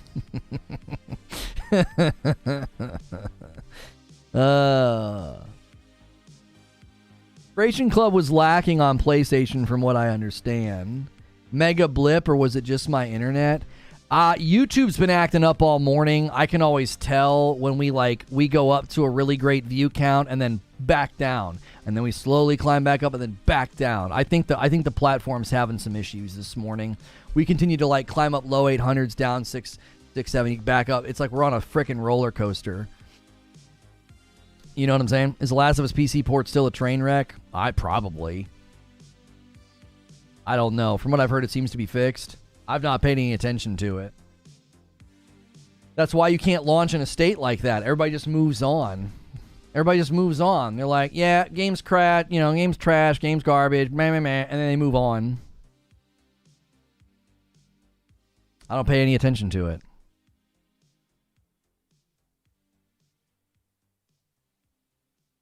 On the subject of Starfield microtransactions, I'm curious. Do you guys think they're going to speak to this at the Starfield showcase, at the Starfield Direct? I know this is an excuse, but the empty planets are probably made specifically for the modders. I mean, a lot of people have said that. That that's what they think it's for. Apparently, Bloodborne is coming to PC and PS5. It's supposed to be revealed at the PlayStation Showcase. I know. I covered that yesterday, homie. We covered that yesterday. I included that in my show open. I don't buy into anything about Bloodborne until I see the game in an official announcement from Sony or FromSoft. Until then, it's so easy for people to clout chase with it on Twitter and Reddit. It's been lied about so many times. It's just ridiculous. Last of Us PC ports now got a mixed rating, 58. 68 total, 68% total. Discord's doing something weird on preview images. They're like blurry until you click on them. Like once I click on that, I can clearly see it says 68%, but before I click on it, it's like super blurry. They're doing some kind of compression thing for the preview image that they did not used to do. You used to do that, and I could clearly read what you put in chat. I don't know what they're doing. You guys think they will? No. I don't think they will say a word. They might just talk about paid mods. Okay. I mean, I could see them saying, we're not going to be doing any microtransactions with respect to cosmetics or battle passes, but we are going to have Creation Club, which is an opportunity for you to buy things made by the community. I could see them saying something like that. Like, that puts the whole thing to bed. Does it not? That puts the entire Starfield microtransactions drama. That just puts it to bed. It's like, we are not going to sell. I'm anticipating this. I'm not saying they're going to say this, but if it was me, that's what I would do. No microtransactions with respect to cosmetics or battle passes. But we will feature the Creation Club, which is a storefront where you can buy things made by the community. That's totally fine. I think at that point, you need to have a firm answer. Just the same as you need a firm answer with respect to 60 FPS. I think it's in a similar category. Lurk mode, got a work call, no worries, Ginger. The first thing they got to address is whether it's going to be 30 or 60. I didn't get deep into this in the Phil Spencer interview. I think Phil Spencer's answer is because Starfield will be 60 FPS. Now, we don't know how consistently it will be. We don't know what performance mode's going to look like. Is it really going to lower resolution? Is it going to be, bad? We don't know. But I guarantee you there will be an announcement that, yes, Starfield will feature a performance mode with 60 FPS as its target. Phil Spencer would not have allowed that question if that wasn't going to be the answer. There's no way they boot up for the Xbox showcase and then whoa, Eknor, that's got to be Eknor's brother. Eknor with a VIP. Thank you so much for being here. We continue to honor Eknor. That's probably his brother. He did pass away. He came in on April the Remember the 5th. April the 5th. It was April the 5th when he told us. What was I saying? Oh. To me, there's no way you would have your Xbox showcase and then your Starfield showcase, all those announcements, and then you put the cherry on top of 30 FPS. It would ruin the day. People would be like, nothing you said today matters. Another flagship title, another first-party title. So my belief is that Starfield will be at 60. Because when Phil said that, he knows, he's like, no, they're going to speak to it. They're going to say that it's 60. You wouldn't draw attention to it. They just wouldn't say anything. If it was going to be 30 FPS, they wouldn't say a word about it. They wouldn't. Eugene hitting 20 months with the pony, the shell, and the wait until. There it is.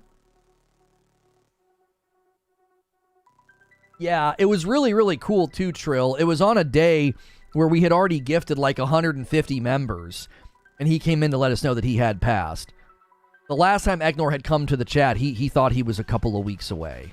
He was at a treatment center, and he was fairly certain. That's why we have the Eknor Award. he was okay with that. It's a way to honor him. He was so generous those months. He really changed the culture here with gifted members. So the person who gifts the most members, they get the Eknor Award. It's a free bag of coffee. Last month it was Rissick, and that's going to round us out to 20. Thank you so much, DK Beggar. So anytime you take part in gifting members and supporting this channel and this community here, you're taking part in something that that Eknor was one of the founding fathers of, right? Him and YouTube Lurker and Online MVP, those guys went big. Eknor went insane. Like, he hit high levels of crazy generosity. So we've immortalized him here in the community. GGA Bronco says, I think you concede to 30. You don't put 60 up as something you should be congratulated for. Well, but here's the thing, Bronco. I don't mean this as shade. Starfield has missed its boat with respect to a wow moment. Their wow moment was when they finally came up and showed us that trailer. There's no more wow moment anymore. What are you going to show me more gameplay? You've shown me so much of the gameplay already. So you're going to show me more gameplay. Okay, cool. I'm not stacking the deck against them. I'm being realistic here. It's like, if you show me more gameplay, more NPC interactions, that's great, but the headline that they want is Starfield confirmed to be 60 FPS at launch. Like, that's the headline they need. I know that feels incredibly low, like what a low bar, but when they delayed the game, that's it. You threw the marketing off. You threw all of the marketing off. The marketing's not supposed to go in that order, like, gameplay Starfield, and then it's like, oh yeah, by the way, you're not going to play it for over a year. Well, okay. The wow moment's gone.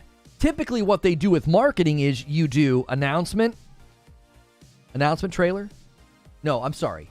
Teaser trailer, announcement trailer, gameplay trailer, launch trailer. It's like in that order, right? And your gameplay trailer's right here, right? Teaser, announce, gameplay, launch. Gameplay is right here. Why? This is the moment you go, and everyone's like, yo, that game looks so good. And then that's the precursor to your launch trailer and your release date. Yo, Virus Phantom gifts a member. You guys can gift one at a time, by the way. Don't be shy. You can have a gifted member train of just one at a time. That's just as effective sometimes. It just keeps it on people's minds, man. The generosity here has just been spectacular. You don't got to do the big member bombs. Also, you don't need to wait for a gifted. You can become a member for $5. It's the join button or the $sign at the bottom of the chat. Click that $sign. It helps us do what we do. You may have noticed I've been streaming for an hour and a half. I'm not running advertisements. There's a thing to automatically run advertisements. I turn that off. We live off of the generosity of the members and the user. We don't do ads. Like, you're going to see ads if you watch the VOD, but that doesn't disrupt the video. It pauses the video. It would disrupt the live environment, which is why we don't do it. Todd's the king of wow moments. You seriously don't think he has some wild cards up his sleeves? I don't think so. No, I think they're going to. I think it's going to be down. It's going to be getting down into the nitty gritty, and I'm fine with that, bro. We don't need wow moments. We need to see the game. I don't need wow. I need to get down to the nitty gritty. Let me see the game in action. Somebody playing, raw gameplay, controller in hand, an Xbox Series X.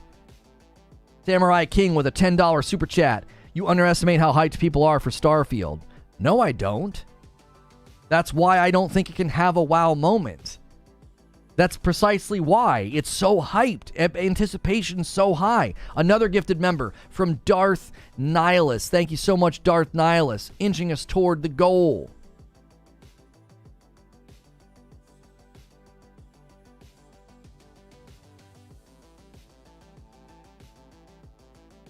Can we have both? Listen. I'm playing it safe. Rather than say, oh yeah, we're going to get blown away. It's going to be a huge moment. It's going to be a huge, huge moment. What big wow moment? I'm not doing that. I'm saying, I don't think that's not what's needed right now. I don't need a wow moment. Can't have a wow moment because it's so hyped. Okay, do you understand the logic I'm applying? If a game is overhyped, it's more challenging to have a wow moment. It is. Has Bethesda ever had a game so incredibly anticipated? No, and that's precisely the point. There's so much pressure on the game. I don't think I'm saying anything scandalous. I'm looking forward to the game. I'm very excited to play it, but I'm telling you, there's too much pressure on this game. 11:16. That was right now. Big Mad Mo orders 2 bags of dark and 2 bags of light. That's my man right there. We disagree all the time, but he always supports this channel with a membership and coffee orders. You the man, Mo.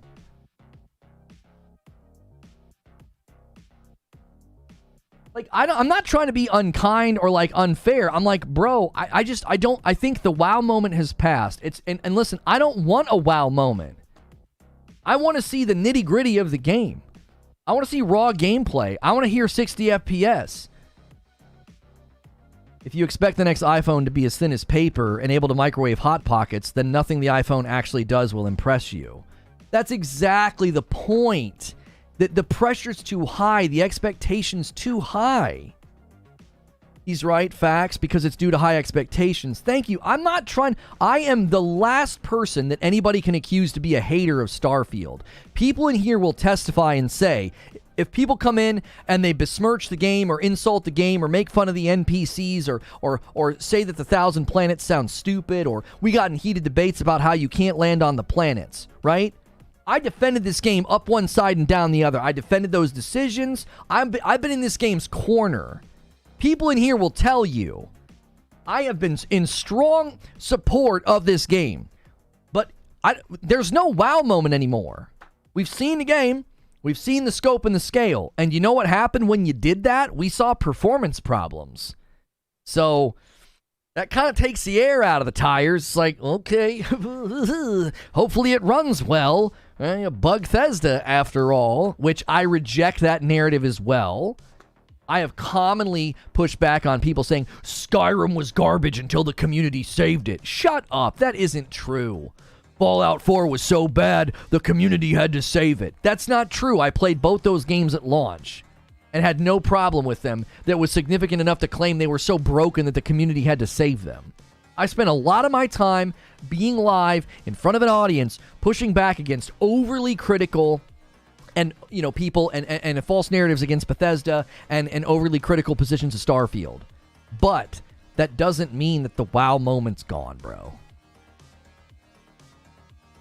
I just think it's gone. And I also just don't think it's time for that. I don't think it's time to blow our socks off. I think it's time to give us the game. Let me see it in action. Regardless of the hype, I'm sure Bethesda will be able to match it. I think both them and Xbox understand this is the final straw for many. They simply can't biff this. You just precisely wrote why they shouldn't try to have a wow moment.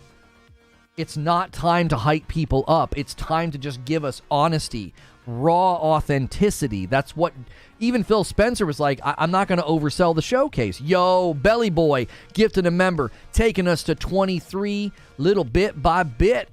You guys are inching toward the big one.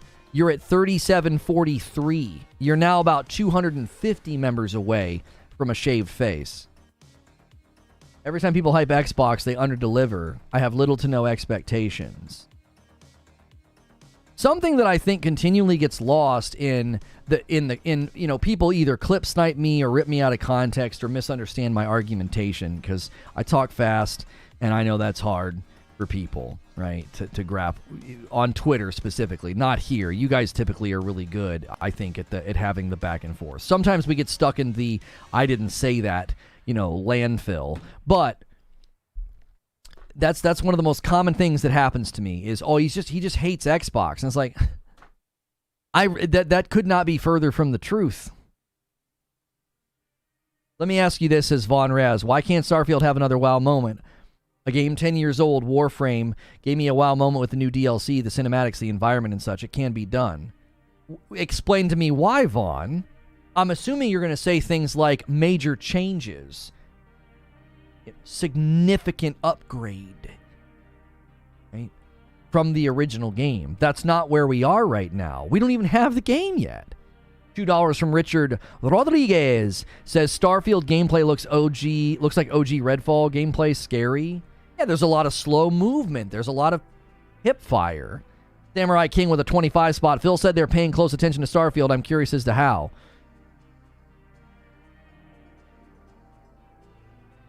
Here's the thing, though.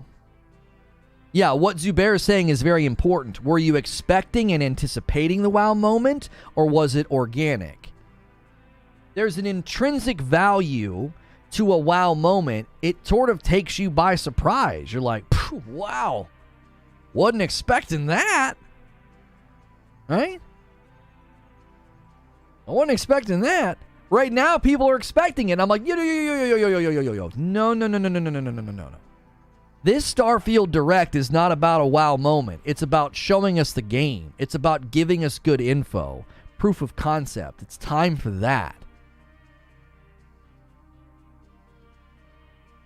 Oh, no, if I'm late to the party, I'll put you on 2x speed in the background to catch up. Oh, no, I actually think you can listen to my broadcast at like a 1.5, and it sounds fine. I'm easy to understand at really, really quick speed. I'm telling you now, no one will be wowed by gameplay. You can be wowed by visuals and systems, but not the gameplay, and that's 100% fine, says Eugene. Yeah, I need to start talking like Kevin. Yeah, me use less words. At this point, if it just released, it would be a wow moment. Oh, come on, Baba Yaga. There's no reason to be like that, dude. There ain't no reason to be like that.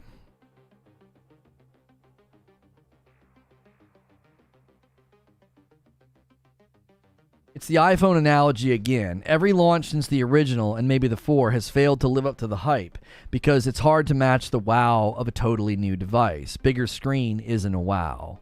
That's exactly right. I'm not expecting to be wowed. I'm saying I should be wowed. Is it high expectations to ask to be impressed? Yes, it is. It is. I don't think a game's job is to impress you. I think a game's job is to be a quality product. If part of the quality is that you're impressed, great. But I think one of the fatal errors of video game marketing is that they focused too much on wowing you and impressing you instead of just delivering a solid, product. It's all about the wow. It's all about, we got to impress people. We got to shock people.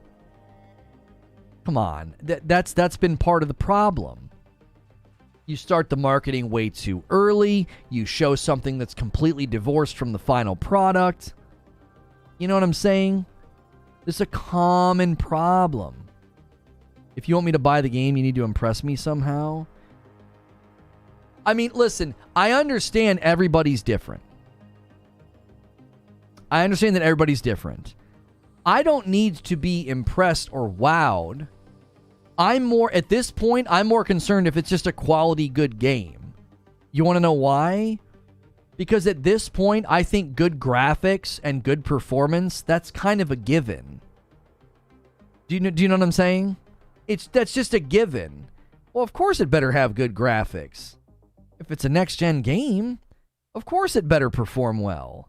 But I don't need games to blow my eyes out of my head. I don't. There's a ceiling on just how far they can go with a lot of that stuff anyway.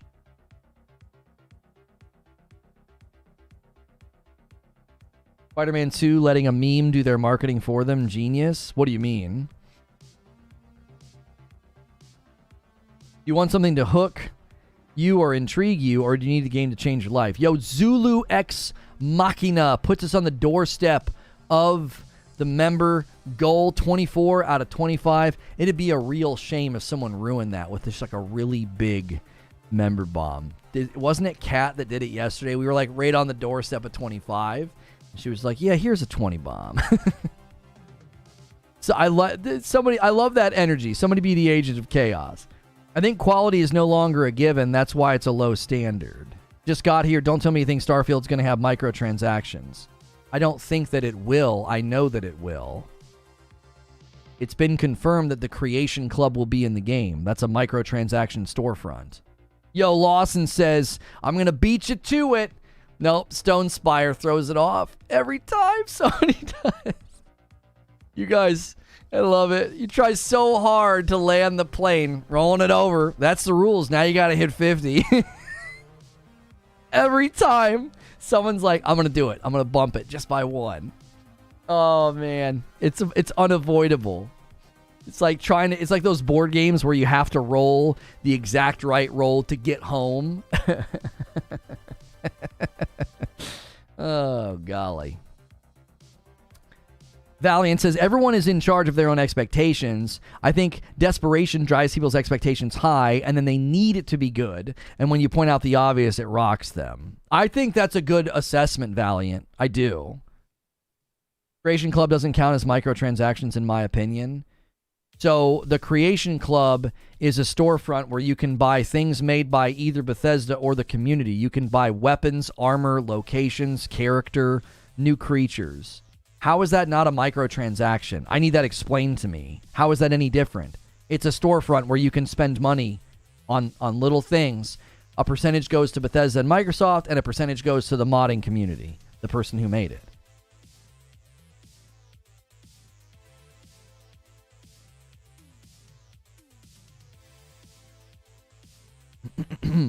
Billy. What? Recalling a previous joke. You sound like Billy's dad. Oh. Microtransactions are a way of life in gaming now. Now it's to determine and grade the penetration of that into the overall game and development. Maybe silly, but why do we refer to current gen as next gen? I think it's just easier to like have communication. To say next gen, like when I say next gen, you know what I mean. I'm looking for next gen performance. You know what I mean when I say that. If I say current gen, you might be like, well, what do you mean? Well, when I say next gen, you know I'm talking about better resolution, better performance, better frame rate, better load times, better textures, better lighting.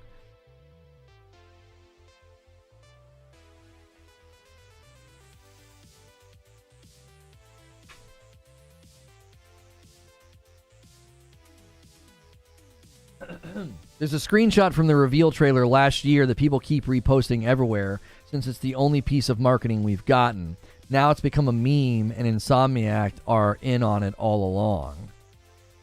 Oh, really? People open arms for microtransactions in games will usher in NFTs in games? Hopefully not. Mm-hmm. That was good? That was Dark Roast. Okay. No, but I think you always say that when I put a little bit more water in. Do you got the bookshelf? That one fine? Great. Wonderful. Hopefully you can get it down the stairs. I can't wait. I can't wait. Okay. Yeah, the short shorts arrived. And they are short. They're short enough. They're not like lewd short, but they're short enough. Oh, stop it. It doesn't take much to impress me in a game, says Eugene, but you need to do it somehow. It's kind of smart, but also kind of worrying depending on what their cut is. Sony puts microtransactions into all their games just like Xbox, so what's the problem? Number one, who's talking about Sony? Number two, that's false. Are there microtransactions in God of War, in Horizon Forbidden West? Is there a creation club in those games where I can go spend money on weapons and armor and pets and new locations? Where do you make or produce your coffee from? If you want all the information on our coffee, you can go to reforgeroast.com. It'll give you all the information about the beans, the origin, and all of that. It's all on reforgeroast.com. Yo, good morning, Ben P. How are you? Are there microtransactions in Spider-Man? There was DLC. Yeah, Spider-Man had DLC. The DLC was shaky. I think that was the weakest part of Spider-Man. The DLC had good, and some of it wasn't so good. I've heard that it got better with time. The second batch of DLC I was very disappointed with in Spider-Man. But typically people don't label DLC as a microtransaction because that's just like additive content instead of like a cosmetic storefront. A lot of people look at a cosmetic storefront and say, that's a microtransaction. They look at DLCs and expansions and they say, that's different. That's like additive content that you buy once and that's it. It's not like ongoing storefront or individual cosmetics for small amounts of money. That's kind of where the idea of a microtransaction came from. It was not the same as a DLC. Do you think pre-order and deluxe editions are microtransactions? No. No, I classify microtransactions as exactly that. Small transactions for small items. That's what it means. Microtransaction. Like, break the word down. You know, it's a small purchase for something small. It's not a substantive purchase of substantive content. I think that's a fair categorical, distinction to have. You don't call DLC... The only thing I think that's in a gray area would be a battle pass. Black Cat, though, I mean, look, she fine, but she ain't saving those. She ain't saving those DLCs. Listen, I do think battle passes are in a bit of a gray area. It's not necessarily a microtransaction. It's also not necessarily DLC. It's in like the middle. It's like the Venn diagram centerpiece of. It's not expansion DLC. It's not microtransaction. It's like in the middle. It definitely leans more heavily towards being a microtransaction, though. Deluxe editions with in-game stuff are microtransactions. No, Robert. A digital deluxe edition, I would maybe concede that, but deluxe editions sometimes come with a physical object, which is why I wouldn't classify that as microtransaction. A digital deluxe edition would be considered a microtransaction, right? Additive cosmetic items, extra little trinkets or whatever in the game. An actual deluxe edition where you get, a little thing to put on your desk, that's not a microtransaction. DLCs, expansions are not microtransactions. Boosts, cosmetics, etc. are microtransactions. Season Pass, Battle Pass are questionable. Yeah, you got to go case by case on Battle Passes. They're kind of in the middle. PlayStation Plus game catalog for May. Ratchet & Clank Rift Apart. Woo! Humanity, Watch Dogs Legion, and Dishonored 2. Dishonored 2, I got frustrated with the AI in that game, but that's a good game. And Ratchet & Clank Rift Apart is a must play. Must play.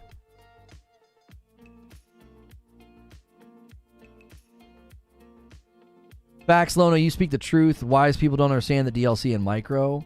I don't necessarily think people don't understand it. I believe he was just curious how I categorized it. I don't think he was like in the dark. I think he probably has his own categories, right? Could we get 40 more likes on this video? It's been a really, really strong day. We've hit our goal. I owe you guys 5 members. If we hit 50, I owe you a little bit more. Thank you guys for continuing to support over on Kick as well. 17 viewers over there. And thank you for all of the coffee orders as well. Lots of coffee orders today. 4? Yeah, 4 coffee orders already. That's phenomenal.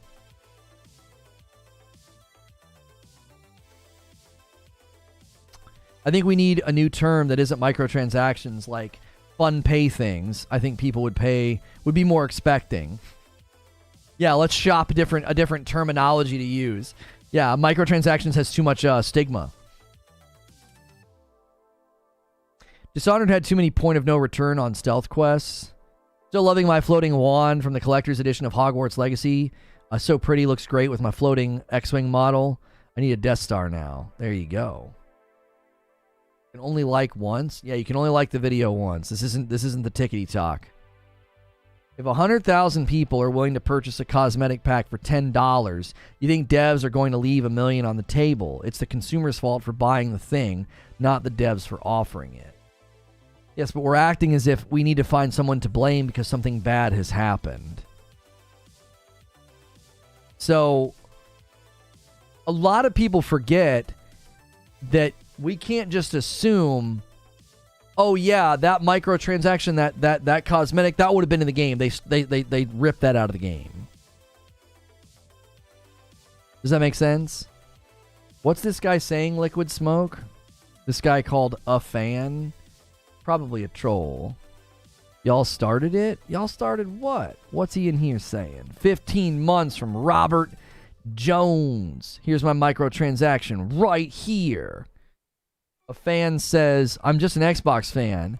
I would have made a channel to come to live streams if PlayStationers just talked about their console and not the fans, me, and Xbox in a mean way. Yeah, but this isn't a PlayStation channel. It's not. I probably covered more Xbox games here than PlayStation games, historically speaking, if you go back to when we started streaming here.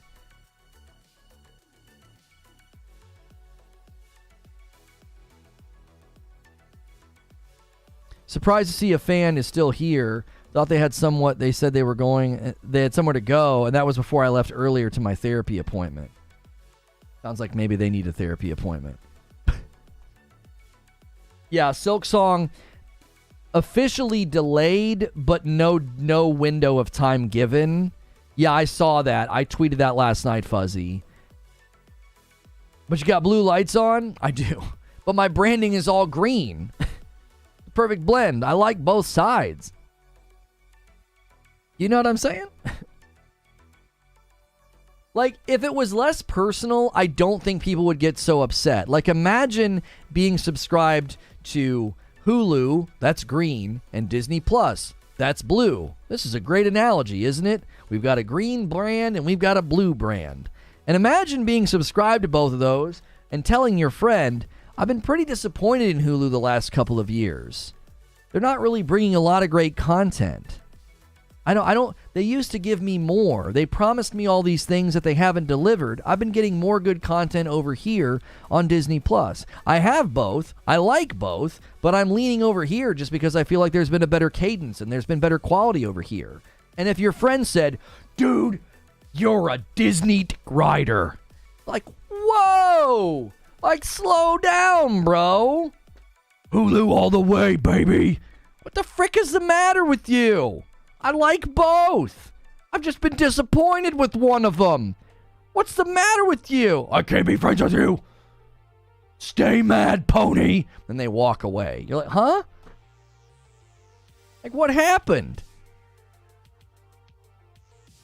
That's what these discussions feel like. Like, that's literally how I feel. I'm like, I don't understand. I've been in the Xbox ecosystem longer, have more games there, bought their next-gen console first, and because I've been disappointed with them, I'm a Sony pony. Like, what? You may want to notice that the Reforge Gaming deemed is green and the Reforge Rundown is blue. We kind of do that green-blue thing around here. We do. There's a huge difference in time between movies and video games. Thank you for pointing that out. I didn't know that video games were different with respect to time. I've been playing video games since the Coleco, and without being told that, I would have been totally in the dark and thought that they were exactly the same. Or maybe I was giving an analogy to just how stupid it looks to accuse somebody of being a label simply because they express dissatisfaction in a brand they've supported for a very long time. I play almost exclusively on Xbox, and I love your content. Keep doing what you do. Thank you. Thank you. I appreciate that, Mushreek. She's talking to me. She forgot to @ Oh. Well, I mean, I gave the example. Wasn't replying to you? Okay. I was going to say, I gave the example of, like, Hulu versus Disney. It very much could have been in response to me. Why is there no PlayStation controller emote? Own up to being a PlayStation fanboy? It's okay. No, I won't, because it's a false narrative, and I reject false narratives. You guys that live terminally on Twitter, this is your own fault. You're either your view of the world is too small or your brain's too small. That's your fault, not mine. Does this look like a Sony Pony channel right here? All this Halo Infinite coverage? All this Halo Infinite. Back when it came out, getting excited about it, covering the reveals. I was hyping it up. Before it came out. I did split screen. I covered Season 2. I covered Season 1. I did custom games with the community. I talked about the new game modes. Talked about the Battle Pass. More custom games with the community. Co-op problems. Earn credits. You know? Now, yeah, a lot of this was negative because that's not my fault. That was on Halo. But I covered it. I was looking forward to it. I was extremely excited. Would a Sony pony do that? I'm still scrolling, by the way. I wasn't even done scrolling. Listen, no disrespect. You're just dumb. Like, you know what I'm saying? You can be smarter than that. Be smarter than that. There's no reason to be dumb. You don't have to be dumb. You can be smart. I think internet dumbness is a choice. It's a choice. Just like boredom and tardiness. You're choosing to be dumb. It's not hard to get information. It's all there available to you. Go to any one of the channels that are hardcore Sony channels. Do they have that much Halo Infinite coverage? Do they? How much have they covered Starfield? How much have they defended Starfield? Seriously. There are hardcore Sony pony channels out there. Did they devote that much time to Halo?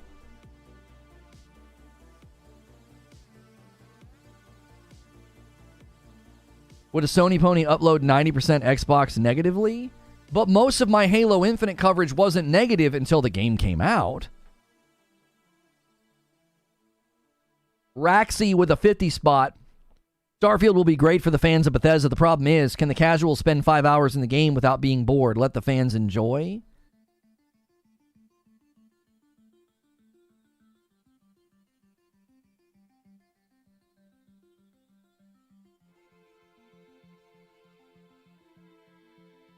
Dude spends the entire stream saying he isn't an Xbox hater.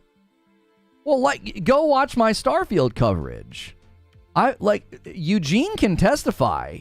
Eugene can testify. When Starfield first revealed that they weren't going to let you land on the planets like in No Man's Sky, I defended Starfield tooth and nail. Oh yeah, it's too much like No Man's Sky. And then the minute there were features that weren't in No Man's Sky, that was suddenly a problem. I was like, look how fast the narrative flips.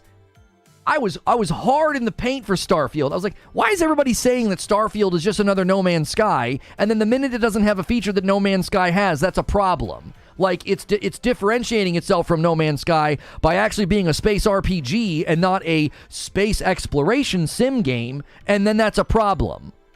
Historically, I have spent way more lifetime defending Starfield than ridiculing it. You know, do Sony channels do this? Do they cover Starfield to this degree? Do they? DLC and mods, right? Here's a dev update. Please delay it. I wanted it to be good. I literally said, please delay it. I got my wish. Ex-developer interview about Starfield, right? I was wrong about this, right? I was wrong. I forget what I was wrong about in that one. They planned the delay. There was people claiming it was a planned delay. This news is concerning. Starfield's taking a big risk. Here's Starfield performance.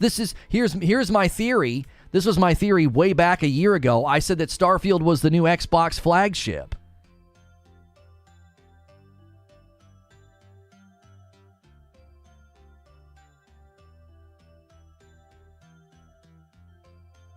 I reacted to a Maddie Plays video. Recent leaks. These are all shorts. Delayed again. The 30... Oh, that's a playlist. Now we're getting into $70 price increase. We were wrong about Game Pass. I forget what that video was too.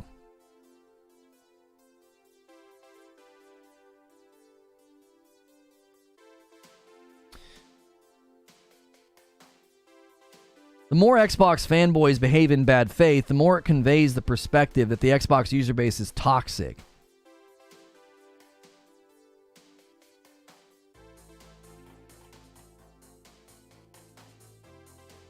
People don't know what a discussion is. You argue both sides, which I love to see. Thank you, Raxy. Don't worry, Lono.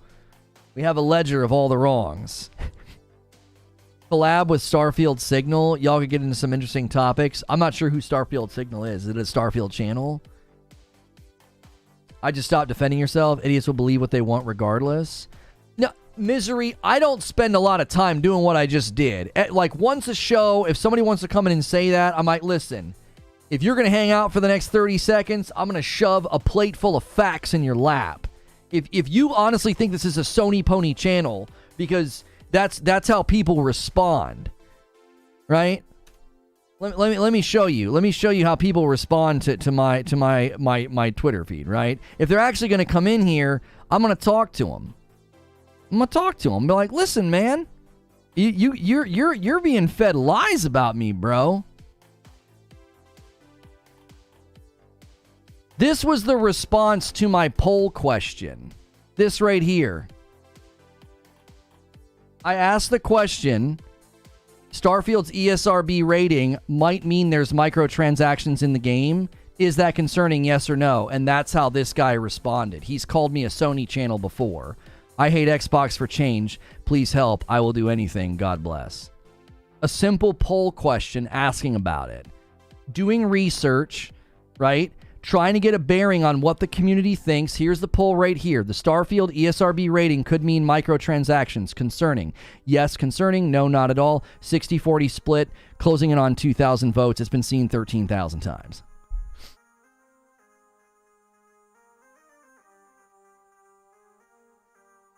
So when someone's going to come in here because they see that nonsense on Twitter, they believe it's true about me. I'm like, bro, look at my channel. Look at the history of my channel. Look at the history of my coverage. You're being lied to. That's not true.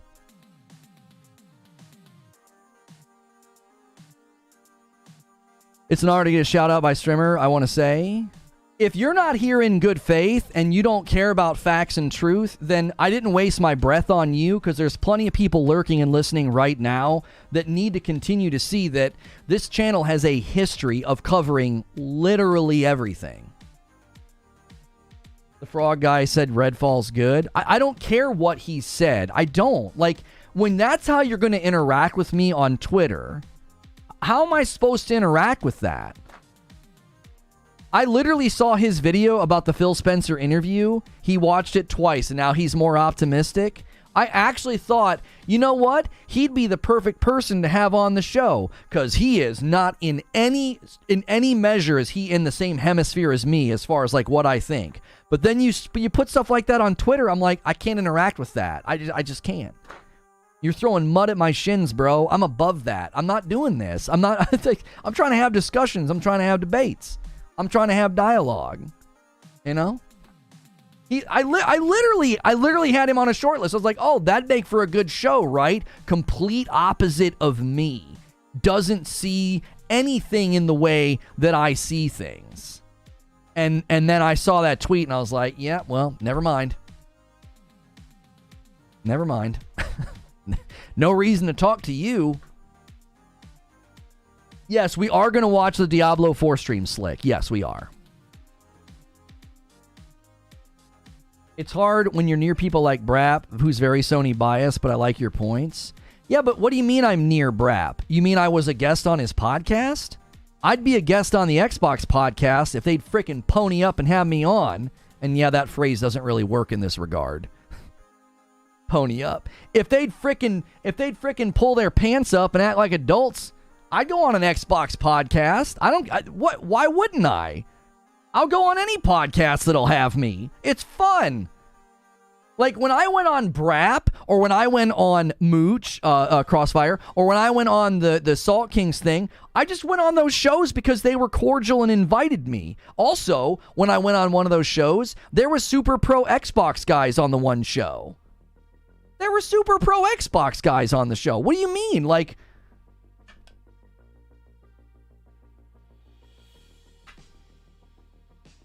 listen, do you want to know why I'll never be on an Xbox podcast? I'll tell you. They're scared, bro. They don't want me on their podcast. They don't want to deal with that. They don't want to deal with that. It's more fun to bang on the drum, baby. It's more fun. Why are you having this guy on? Their fans would revolt. They would revolt. Why are you having this Sony pony on your show? I can't even watch tonight.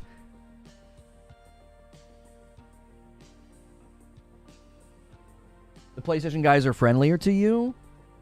I got invited on podcasts that lean PlayStation because I was against the merger. I got Twitter fire because I called out the bad coverage about Activision Blizzard, because the coverage was and still is abysmal.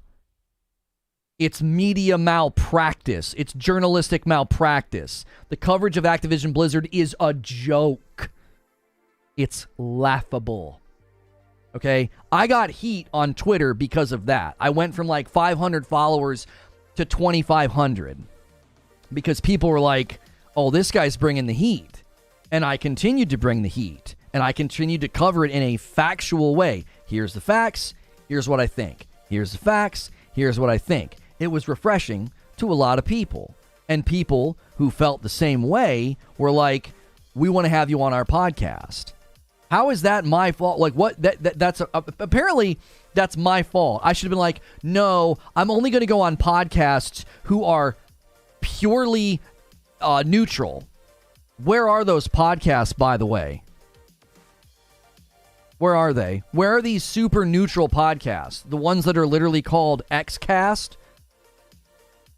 Or like, there was a guy from Xbox Era that reached out to me. I don't know what happened with that. They were wanting to have me on too. That would be great to be like, look, I was on Xbox Era. I'll go on any podcast that'll have me.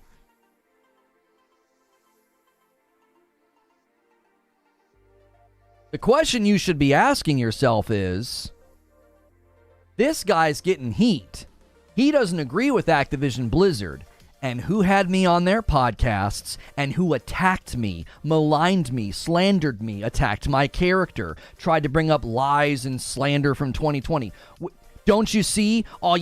He only went on PlayStation podcasts. Well, gee, I wonder why. One side maliciously attacked me and tried to hurt me, professionally. The other side was like, hey, bro, come on the podcast. Let's have a conversation about that.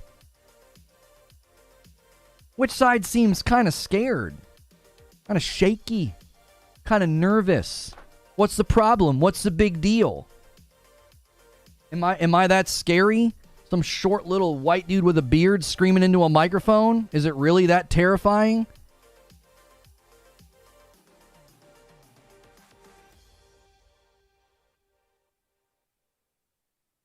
Eugene says, Brap was an effing Xbox Live beta tester. He still plays Halo. He's a disaffected Xbox fan. A bunch of us are. Just effing stop.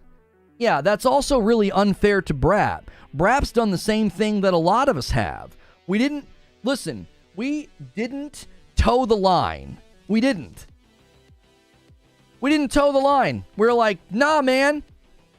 This generation's failing just like the last one, and then we get ridiculed for it. Brap literally was still playing Halo. The one time I was on, he was like, oh, I'm going to play Halo tonight. That doesn't sound like a PlayStation fanboy to me.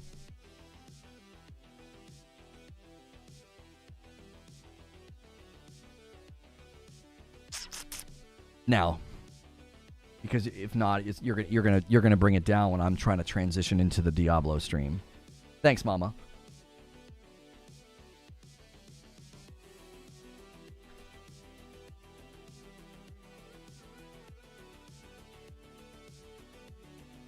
It's only scary if you have a little mustache. How tall are you? I'm 5'6".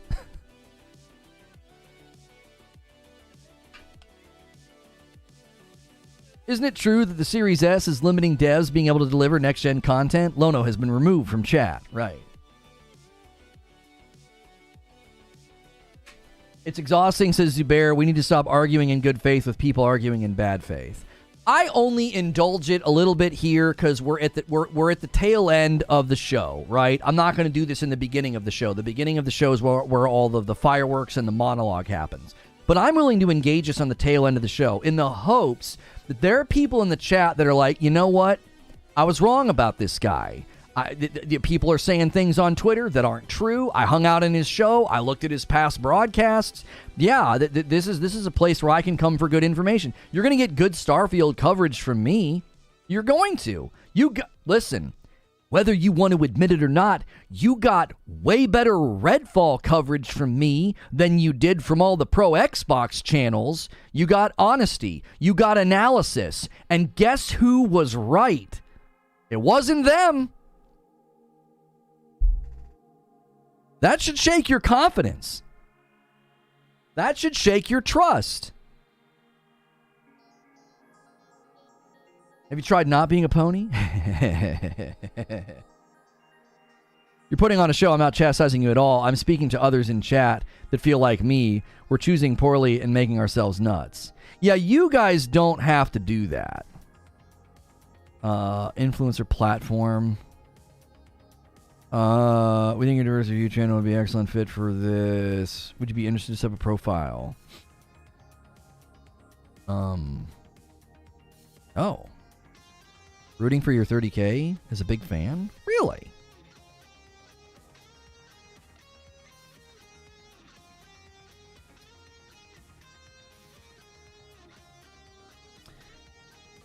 Anyway. I think that's enough about that. We should probably yeah. I don't think we have. Did you make a thumbnail for today, Creature? Because we could just debrief on today and on Starfield while we wait for the Diablo stream.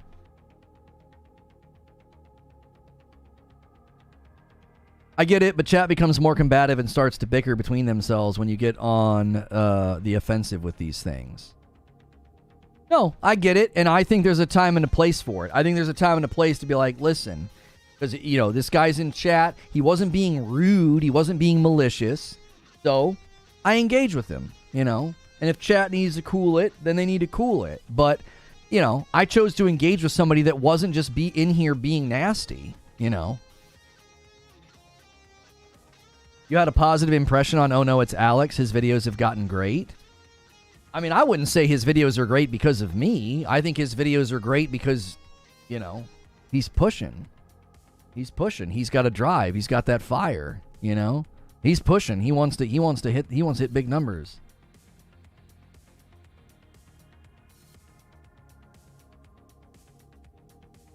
Oh, look at you.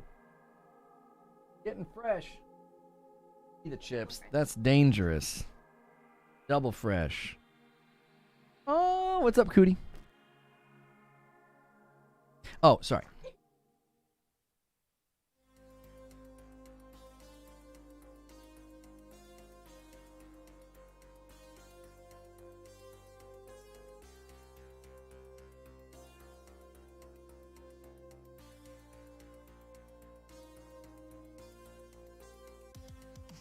Like, when it gets hot... fine. If it gets hot outside, it gets cooler in here. When we're in the in-between, it's like the air doesn't kick on enough. My point was, a lot of the Xbox community do not like Brap, and seeing as you're on his show, they automatically going to associate with him, even if it's true. I'm not responsible for people's lack of, you know, charity and nuance. I'm not responsible for that. That's on them. Lona won't play Mario Kart since Talika repeatedly kicked his butt on a Friday night. That's true. I'm still licking my wounds.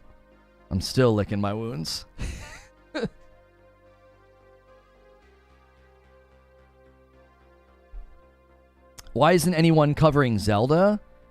I'm not covering Zelda because Nintendo terrifies me. They're DMCAing people. Once the game is out, I'll play it. I'm going to play it this Friday. We're not going to do a show with 30 and Still Gaming. We'll do a talk show in the morning, and then we'll jump into Zelda in the afternoon. But until that game is out in the wild and on the street and able to be played and all that, I'm not touching that game, dude. Nintendo's been nuts. They freaking DMCA'd Alana Pierce for watching a video that had footage that was cleared. It's footage that's in the public view. They knocked her offline on Twitch. She got a temporary ban. It only lasted an hour, but still, I'm not, bro. Nope, I don't play with them, bro. I don't play with them. I don't cover them a lot for that reason, because I don't like the way they treat content creators. You don't get to disrupt my business. Get out of here with all that draconian nonsense, bro. That's my money. That's my family. You're not important enough to my brand for me to risk that. I'll play your big games when they come out, like Zelda, and then I will quickly move on.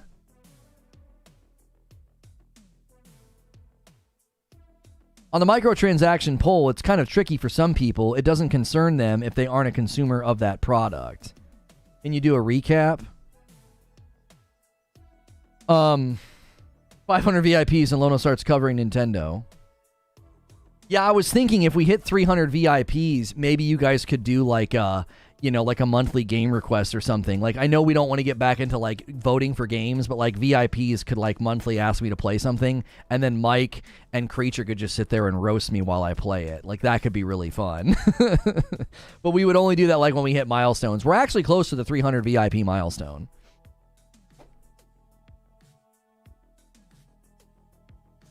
Ordinary gamers poking the Nintendo bear. That would be my only word of advice and caution to, oh no, it's Alex, because I like him and I consider him a friend. You got to stop poking that Nintendo bear, dude.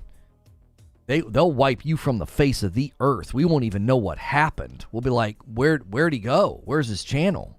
I would not poke that bear at all. You're not poking a grizzly. You're poking a Kodiak. They will take your head off in one swipe. Boom. And what are you going to do? How are you going to fight back? I don't know if we need another incentive. The stream is such good stuff as it is. If the stream isn't enough to get people, then nothing short of this will work. VIPs, if it's not Redfall every week, I'll be very disappointed in you.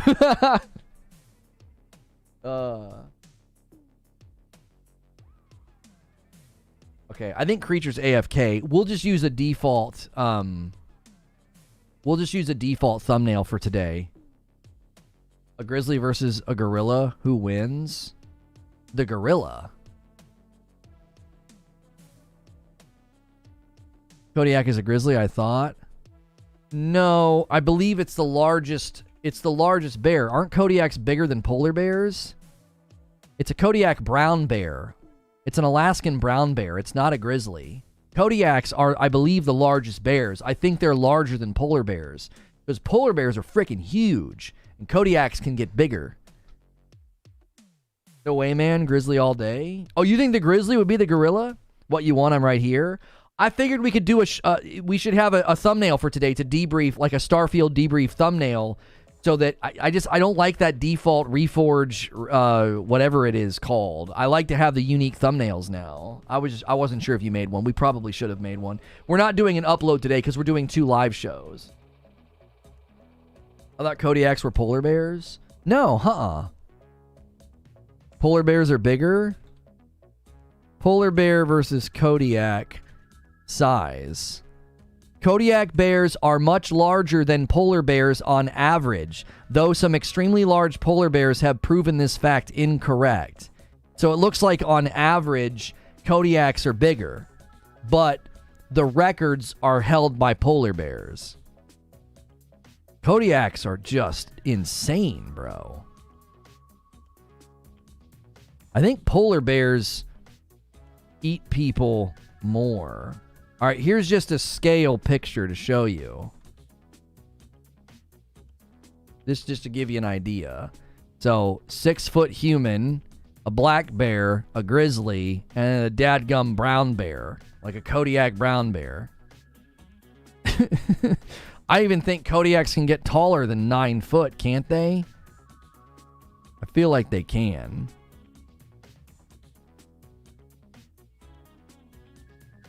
Here's a good image.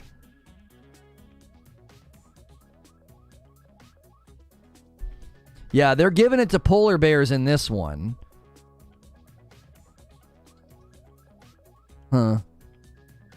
I thought that Kodiaks could be bigger. I mean, right here, shoulder height of 1.2 to 1.5, 1.2 to 1.6 meters. It's really close. It's really, really close between these guys. Their skull length, their shoulder height, their weight. Polar bears can weigh a little bit more on average. Oh, they've maxed out at 1,000. Wow. Yeah.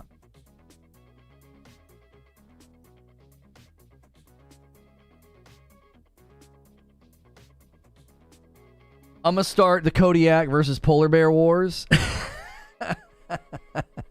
Oh, how far are we in this broadcast? Okay, we're fine. We're fine. We've got time. Black bears run away from you. Brown bears run to you.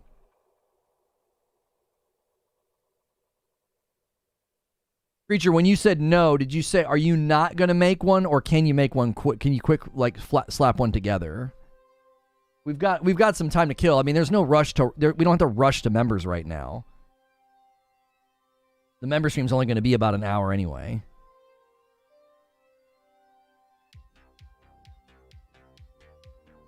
Lona made it sound like the largest bear was a Zubair. Polar bears break records. End of story. Hippo's where it's at. Did you see the video of the hippo trying to get out of the enclosure and the guy smacking it on the snout and he got it to go back in? I was like, bro, you wouldn't pay me enough to be smacking some hippo on the snout. Hippos kill more people in Africa than lions do. Heck no. Gorillas are physically stronger than any bear. Bears have the weight and speed advantage. But that's what I mean. I feel like a silverback, like a full-grown silverback gorilla, would just break a bear's skull. It would crush it. They're so strong. One punch from a silverback, and that bear wouldn't even know what its name was. It'd be like it'd be over. It would rattle that thing's skull so hard, that thing couldn't see straight. Bears have speed and claws, but brother, if that silverback lands one punch, that grizzly bear, that Kodiak, that polar bear, it's not going to know what kind of animal it is. Its brain's going to be rattling around like a marble in a tin can. Kodiak can break a moose back with one swipe. I don't know. It'd be a really close fight. Thank you, Hilly, for adding Lono to the image. Chimps kill gorillas? They do? Okay, set up the GoFundMe so we can buy a bunch of bears and gorillas.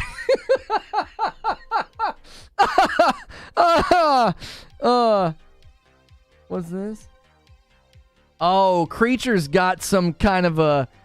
He's being rebooted.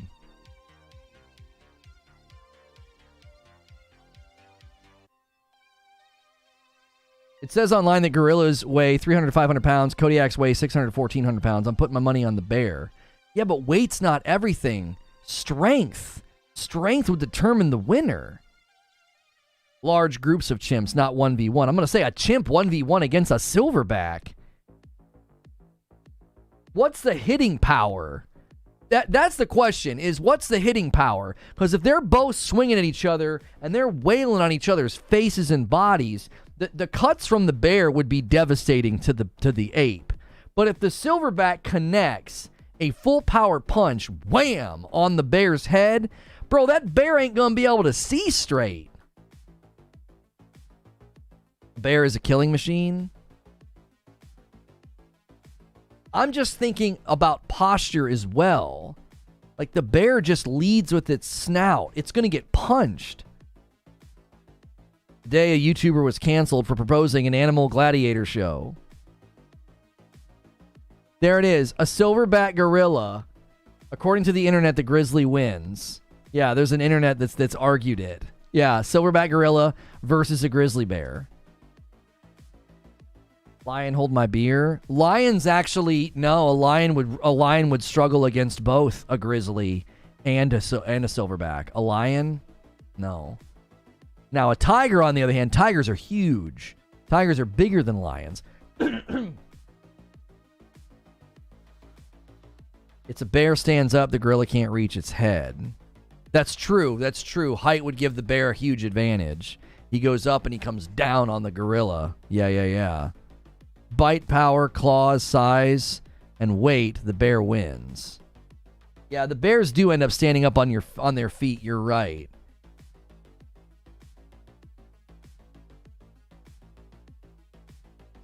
This reminds me of a debate I always had with my friend. He believed that he could win in a cage fight against a cheetah. No weapons needed. He thought he could win. Because as soon as you give him a machete or a gun, it's over, right? Cheetahs aren't known for fighting. But if I put you, full-grown cheetah, and a grown man, in a cage fight against a cheetah, and that cheetah's got fight or flight, and he's got nowhere to go, you're getting ripped up. He believed he could beat a cheetah in a cage fight. We used to argue that every day at work. I'm like, bro, there's no way. There's no way. When that thing has to fight or flight, and there ain't no flight, bro, that cheetah's going to maul you to bits. It's going to bite, claw. You're going to be bleeding so bad, you're not even going to know what happens. Cats are so fast, he's going to be like, bat, bat, bat. He's going to smack your face, and your face is going to look like mutilated bacon. You're like, ugh. Oh, cheetah's claws aren't that sharp. They're more dull for running. Yeah, let him smack you in the face a couple of times. You're not going to say that. You're going to look like mincemeat. I don't think I would beat him, but I could not die. Well, right. I'm not saying like beat, like, oh, would you die? Because you might be too. It depends. They're used to taking down, smaller game. They try to snag the baby antelope.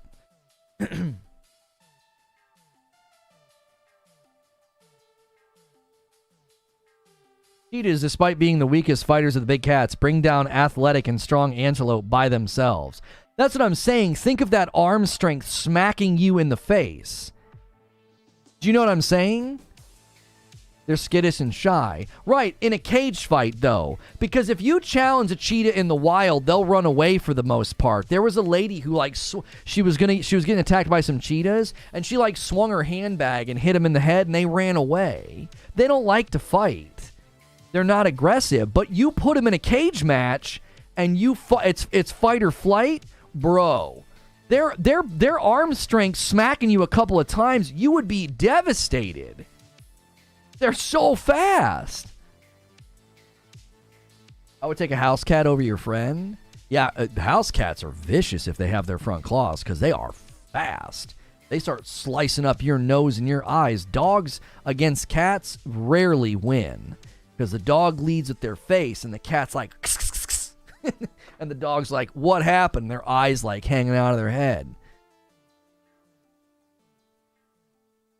You'd have to withstand getting cut open and still fight. They live by killing things and eating them. Your friend microwaves Hot Pockets. That's good. That's good. Sent to the Shadow Realm. All right, let me schedule this member stream. I'll gift the 5 that I owe you guys in a minute. If you want to go crazy and push this to 50, you got a little bit of time. Let me push it here. Hang on. I'll use this stream, Starfield Micros Debrief, members only. That's so good. That's so good. Your friend microwaves Hot Pockets. That's perfect.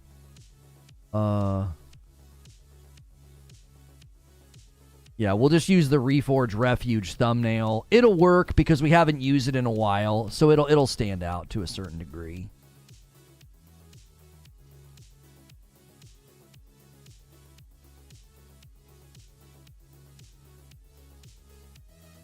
Anyone seen the video a few years back where the dude punched the kangaroo in the face and it just stood there confused?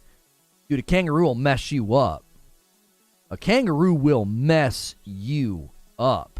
That dude got lucky. No lying. That guy got lucky. Because if that thing would have reacted really, really fast and started fighting back, that would have gone very differently. Very differently. Yo, this man. Thank you, creature. That looks really good, too. Let me change the thumbnail. That looks really good.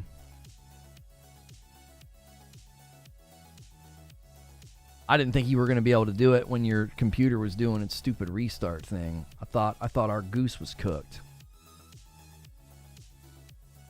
Yeah. He saved his dog from the kangaroo. Yeah. He did. But it could have gone very differently, dude. Kangaroo was like, as the kids say, that kangaroo was swole. His like chest. I was like, boy, he starts swinging on you. You're not gonna think this is very cool. You're gonna be bleeding.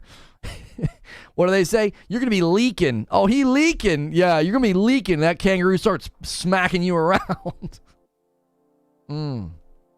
Be leaking. All right, hang on a second. Let me set up the read.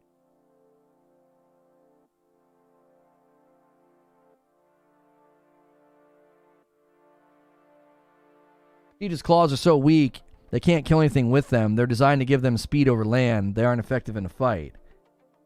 Homie, but you have to think about how strong their arms are. Fuzzy, if a really, really strong guy like started like hitting you or stabbing you in the face with a blunt wooden knife, it would mess you up. They're so strong. Imagine those claws being like bam, bam, bam, bam.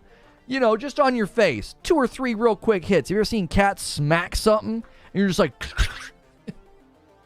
it's okay. Their claws aren't that sharp, and your jaw's like hanging. They're strong, bro. Cheetahs are strong.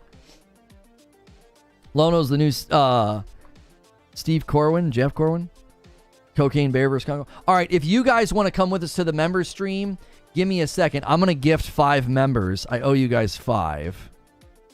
Give me 1 second here.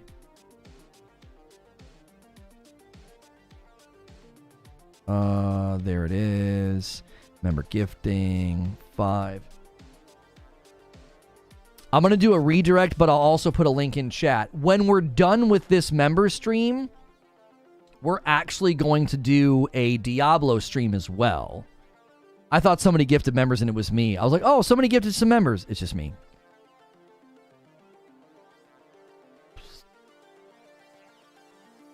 Yo, my man Fistmaster got one. If you're here, Scott, good to see you. I'm going to put a link in chat. That is where we are heading.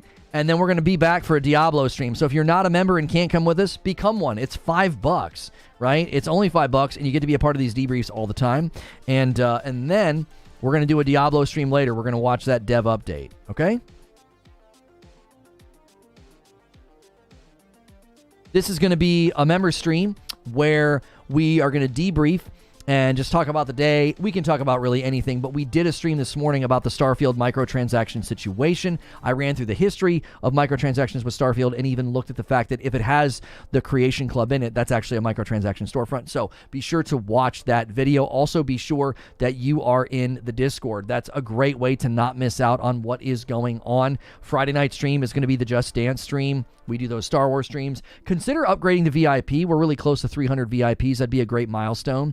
You can go to the members page or the See Perks option and upgrade for $5. It's only $10 instead of $5 to be a VIP. And we do those end of the week VIP unfiltered streams. I'm going to end the previous stream about Starfield and bring everybody over via the redirect.